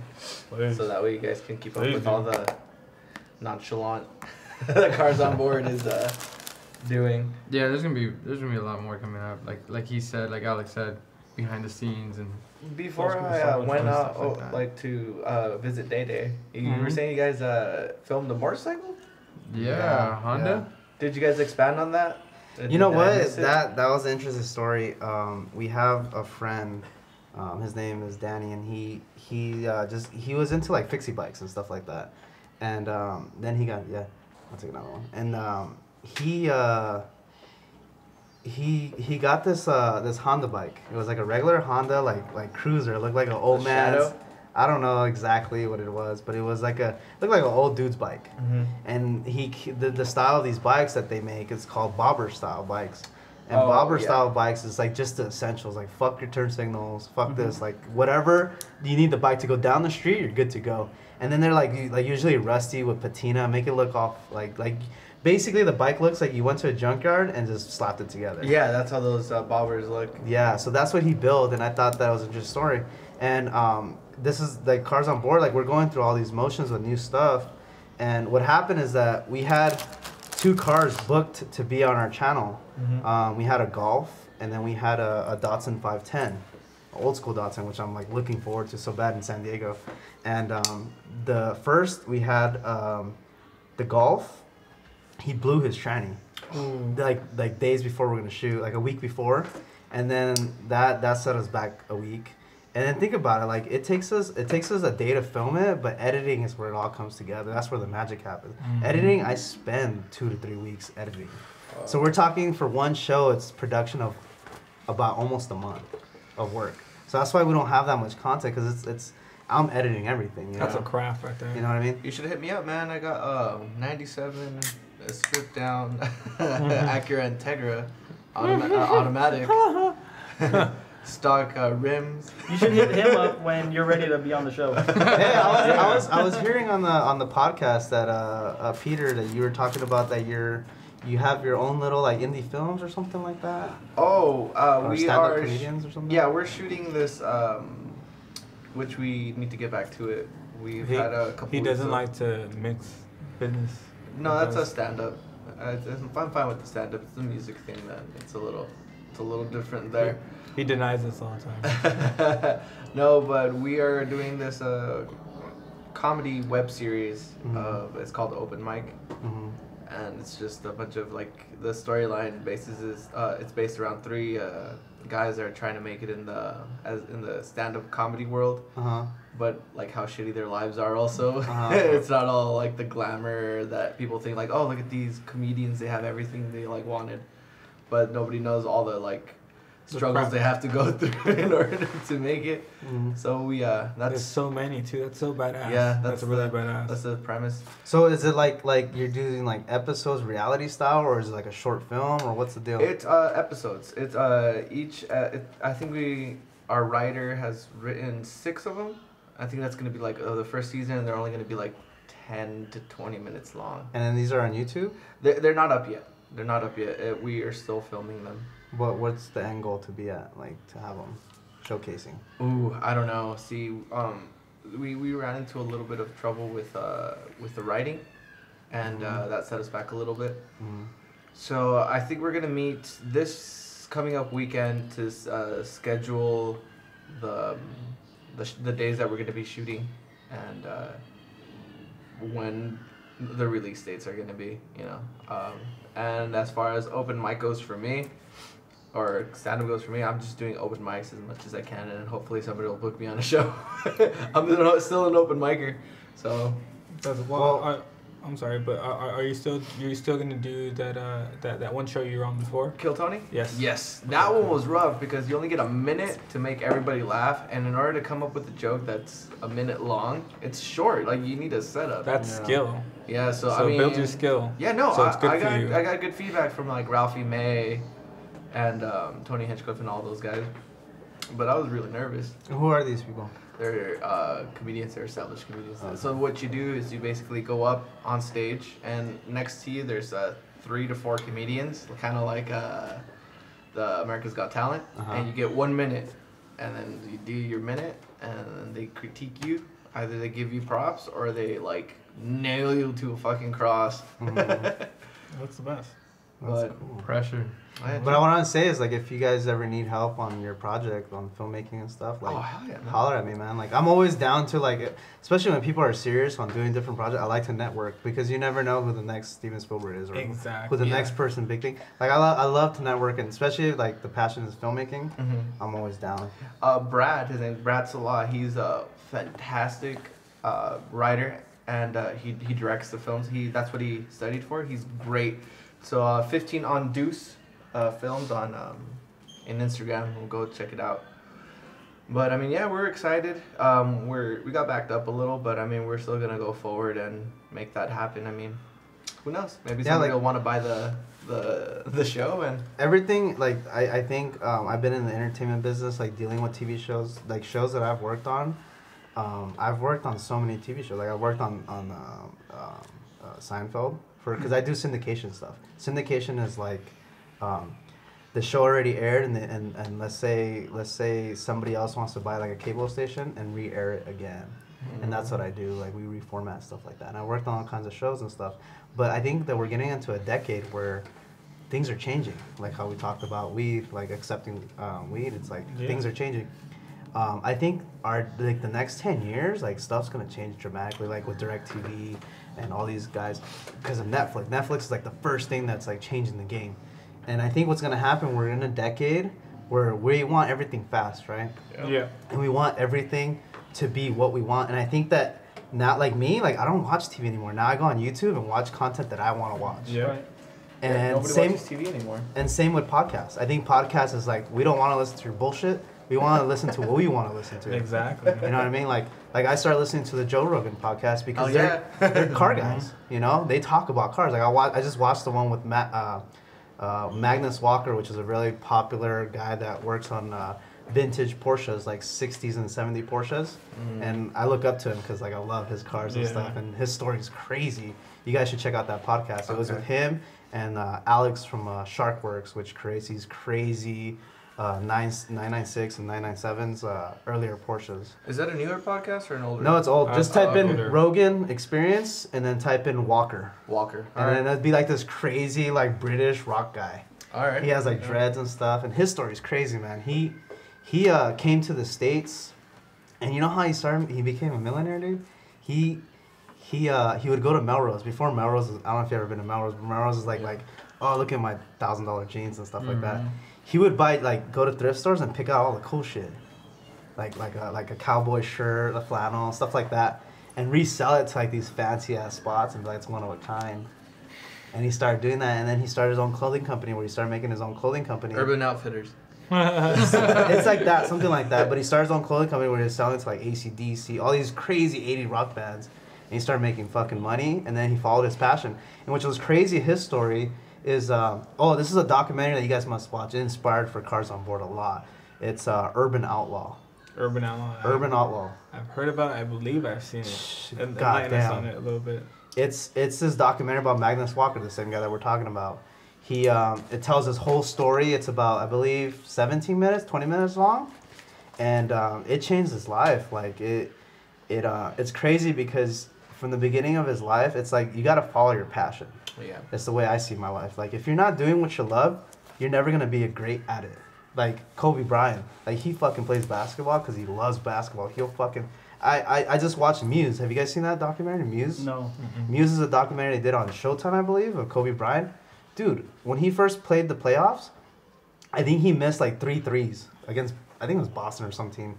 And the next day he went to, I believe it was USC campus, and went into their gym and told him like, hey, I want to go inside and shoot. He said he got there like in the morning, like 8 in the morning, and shot all fucking day. Threes, the same shot all fucking day. That's how dedicated people are. That's You what know, you need. you know what I mean? And like you just have to love, and that's the same thing that Magnus Walker's story is that he was very dedicated. And when he was a kid, he sent a letter to Porsche saying like, hey, I wanna create cars and be part of you guys. And they're like, yeah, when you get older and you get a job, like they sent him a letter back like bullshitting him, you know. And he did what he had to do to survive. And then he got popular from this documentary. Now Porsche calls him to be like, not an executive, but to like show up to events. And everything came full circle, man. Like he just followed his fucking passion. That's amazing. And he was also, if you ever watch this, is very motivational. I'm all about motivation. I think Cars Onboard, you can see that. It's all about like motivation and I like to be positive. I like to help people and do what they think. And that's one of the main reasons why I came here, because what you guys are doing is like I want to support it because you guys are being positive. Thank you. You guys are helping the community. Magnus Walker was on this thing called TED Talks. I don't know if you guys ever heard about it. Yes, I've heard. He's featured on there, and you can watch that too on YouTube. Just Magnus Walker TED Talk, and just listen to the story, man. And it inspired the fuck out of me to do what I wanted to do. It's like, do what you want to do. Plus, Fuck I can't the world, give you like enough props on how amazingly shot those videos are. When Reverend I was telling him, I'm like, all right, cool, I'll check it out. And I started saying, I'm like, wow. I was like, no, dude, you really need to check it out. He didn't believe me. From the music to the slow shots to the fading to like the shots of the person like cleaning their car or talking, like it's so amazingly done, man. I'm like, oh my goodness. You know, a lot of those are shot like Giovanni's episode is like influenced by Breaking Bad. Oh yeah. 'Cause we love. Yeah, I Breaking forgot Bad. about that. You know, those faraway shots with the garage opening. Yeah, that is so cool, man. So I'm But gonna yeah. about that music video, yo. Yeah, like our biggest influences is stuff like that, like Breaking Bad and That's just stuff like badass. that. So I'm curious, what's you guys' I'm a filmmaker at heart, man. What's your guys' favorite? If you had to pick one movie, I don't give a fuck if it's comedy, drama. What's your favorite feature film? Feature film. Dude, Dude, Peter's first. I got a couple, dude. I mean, but one that I can watch. Oh, see, I've got different movies that I can watch over. And Don't lie to us. this, you guys might hate me. Like, it's Nah, go for it, It's dude. not. It's not like the most amazing movie ever, or like it's amazingly shot. But I really, really enjoyed the movie Never Back Down. The one I've where never heard of that. The The fighting? MMA, The fighting one? the fighting one. That was good. I Oh, really- is that the UFC one? It's not really. Kind It's like, of. I just enjoyed the soundtrack and I enjoyed the story. I gotta check that out. it made you want to fight, huh? I never really seen. Well, I was fighting before, like watching. Oh yeah, I was like, I want to watching kick that someone's movie. ass today. Like yeah, I was training before that. And then for rainy days, like when it's raining and it's really, really cloudy. Notebook. No, I like watching. They're really random ass movies. I like watching the Godzilla movie. Which one? The one where he's in New York. 2001. Yeah, Yeah. that was my favorite one. When I was a kid. with the it was a remix song by Puff Daddy. Yeah, that's Cashmere. That was Yeah. 2001? I I think it was a little older than that, like Yeah. 90. No, I think it's My 2099. 99. I think 99. 99? I think 99. Well, yeah, that movie when it's raining. I've got different movies for different occasions. That's bad. I also love all the Lord of the Rings movies. Yeah. Remember we watched the extended versions, all of them in order. We started like at, I want to say 8 at night, That and must we have been a long ass day. yeah, we didn't finish watching until like 4, 5, maybe 6. I need to sit down and watch Lord of the Rings. The cinematography from what I've seen, which is like the filming is amazing. Dude. Incredible. Do you guys remember the movie Driven? I think it was Sylvester Stallone, where he's an F1 driver. No. Yeah. That was And my then favorite movie. He leaves like quarters and he picks them Yeah, up. that Yeah. And then they're Dude. driving on the streets. Yeah, dude, that was my favorite fucking movie. I wanted to be such a badass. That's when I got my MR2. I was just like, fuck it. Alright. So I don't know if you guys heard the episode where I talk about this girl that I was with. I was with her when I got the MR2, and she would egg me on to race people. She would egg me on to go faster. So I'd do a lot of crazy shit where you get like super close to shit, going super fast. And it was all because of her. In front of the car, in front, like. It's just because it really got me hard and it got her wet. So it was great. It was a great. win-win situation. Yes. Oh. Yes. God. Thank God it came out. How about Deets? Or Deet? I'm sorry. No worries. Deets nuts. Deets nuts. That's another shirt. It's gonna be like his face. Deets nuts. Deet's been Yeah, I quiet. think we badass shirt. You know, I also like the Lord of the Rings. I like X-Men, Iron Man, Harry Potter for sure. Big Harry Potter fan. I think it's genius. What as an audience, as a person watching something, what intrigues you the most? Is it the story, the physical? Like I know everything together is what makes it, but what really sticks out to you? What sticks out to me is it's those things aren't reality. Those aren't things that we can experience every day, and they do a really good job on creating these characters. And you know, like with Harry Potter, there's a lot of magic involved. There's things like that we'll never see every day. You know, when I watch that, it's kind of like I want to be there. I would like to be in that time era, wherever they're at. You know, I would like to be with them. Lord of the Rings as well. I'd love to see 100-foot tall goblins, 5-6 ton. You know what I mean? It's really intriguing. It's really, really intriguing. Because you break out of reality? Absolutely. Okay. Absolutely. Okay. You know, it Is that why you helps smoke? my imagination. Wow. What captures me is the story. I like how it's shot, but that if it's not properly shot or whatever, if it's a good storyline, I get wrapped in. Because I watch a lot of anime too, and it's just cartoons. I mean, it's not like it's shot like it's just a cartoon, but I get like involved in the story. Mm-hmm. Like a good story is what catches my attention. That's what. Like the segment I wanted to get to was that when we do Cars on Board, when we first started, like there's no dialogue. If you pay attention, there's no dialogue. It's fucking quiet. It's the music. It's the music. And That music captures me, dude. I'm just like. And what I was trying to do as like a director, I was trying to get like when I watch a film like Breaking Bad, that's the biggest inspiration. The most intense moments in that show is when something's building and there's like what the fuck is going on? What's going on? Like you're at the edge of your seat and you want to know what's going on. So when we do start Cars on Board, you show the guy getting into his car, or we'll show close-ups, and you're like, what is this? What is it? It's about a curiosity. Yeah. And that's what I try to build to like grab you and be like, I'm watching this shit now. Did you guys?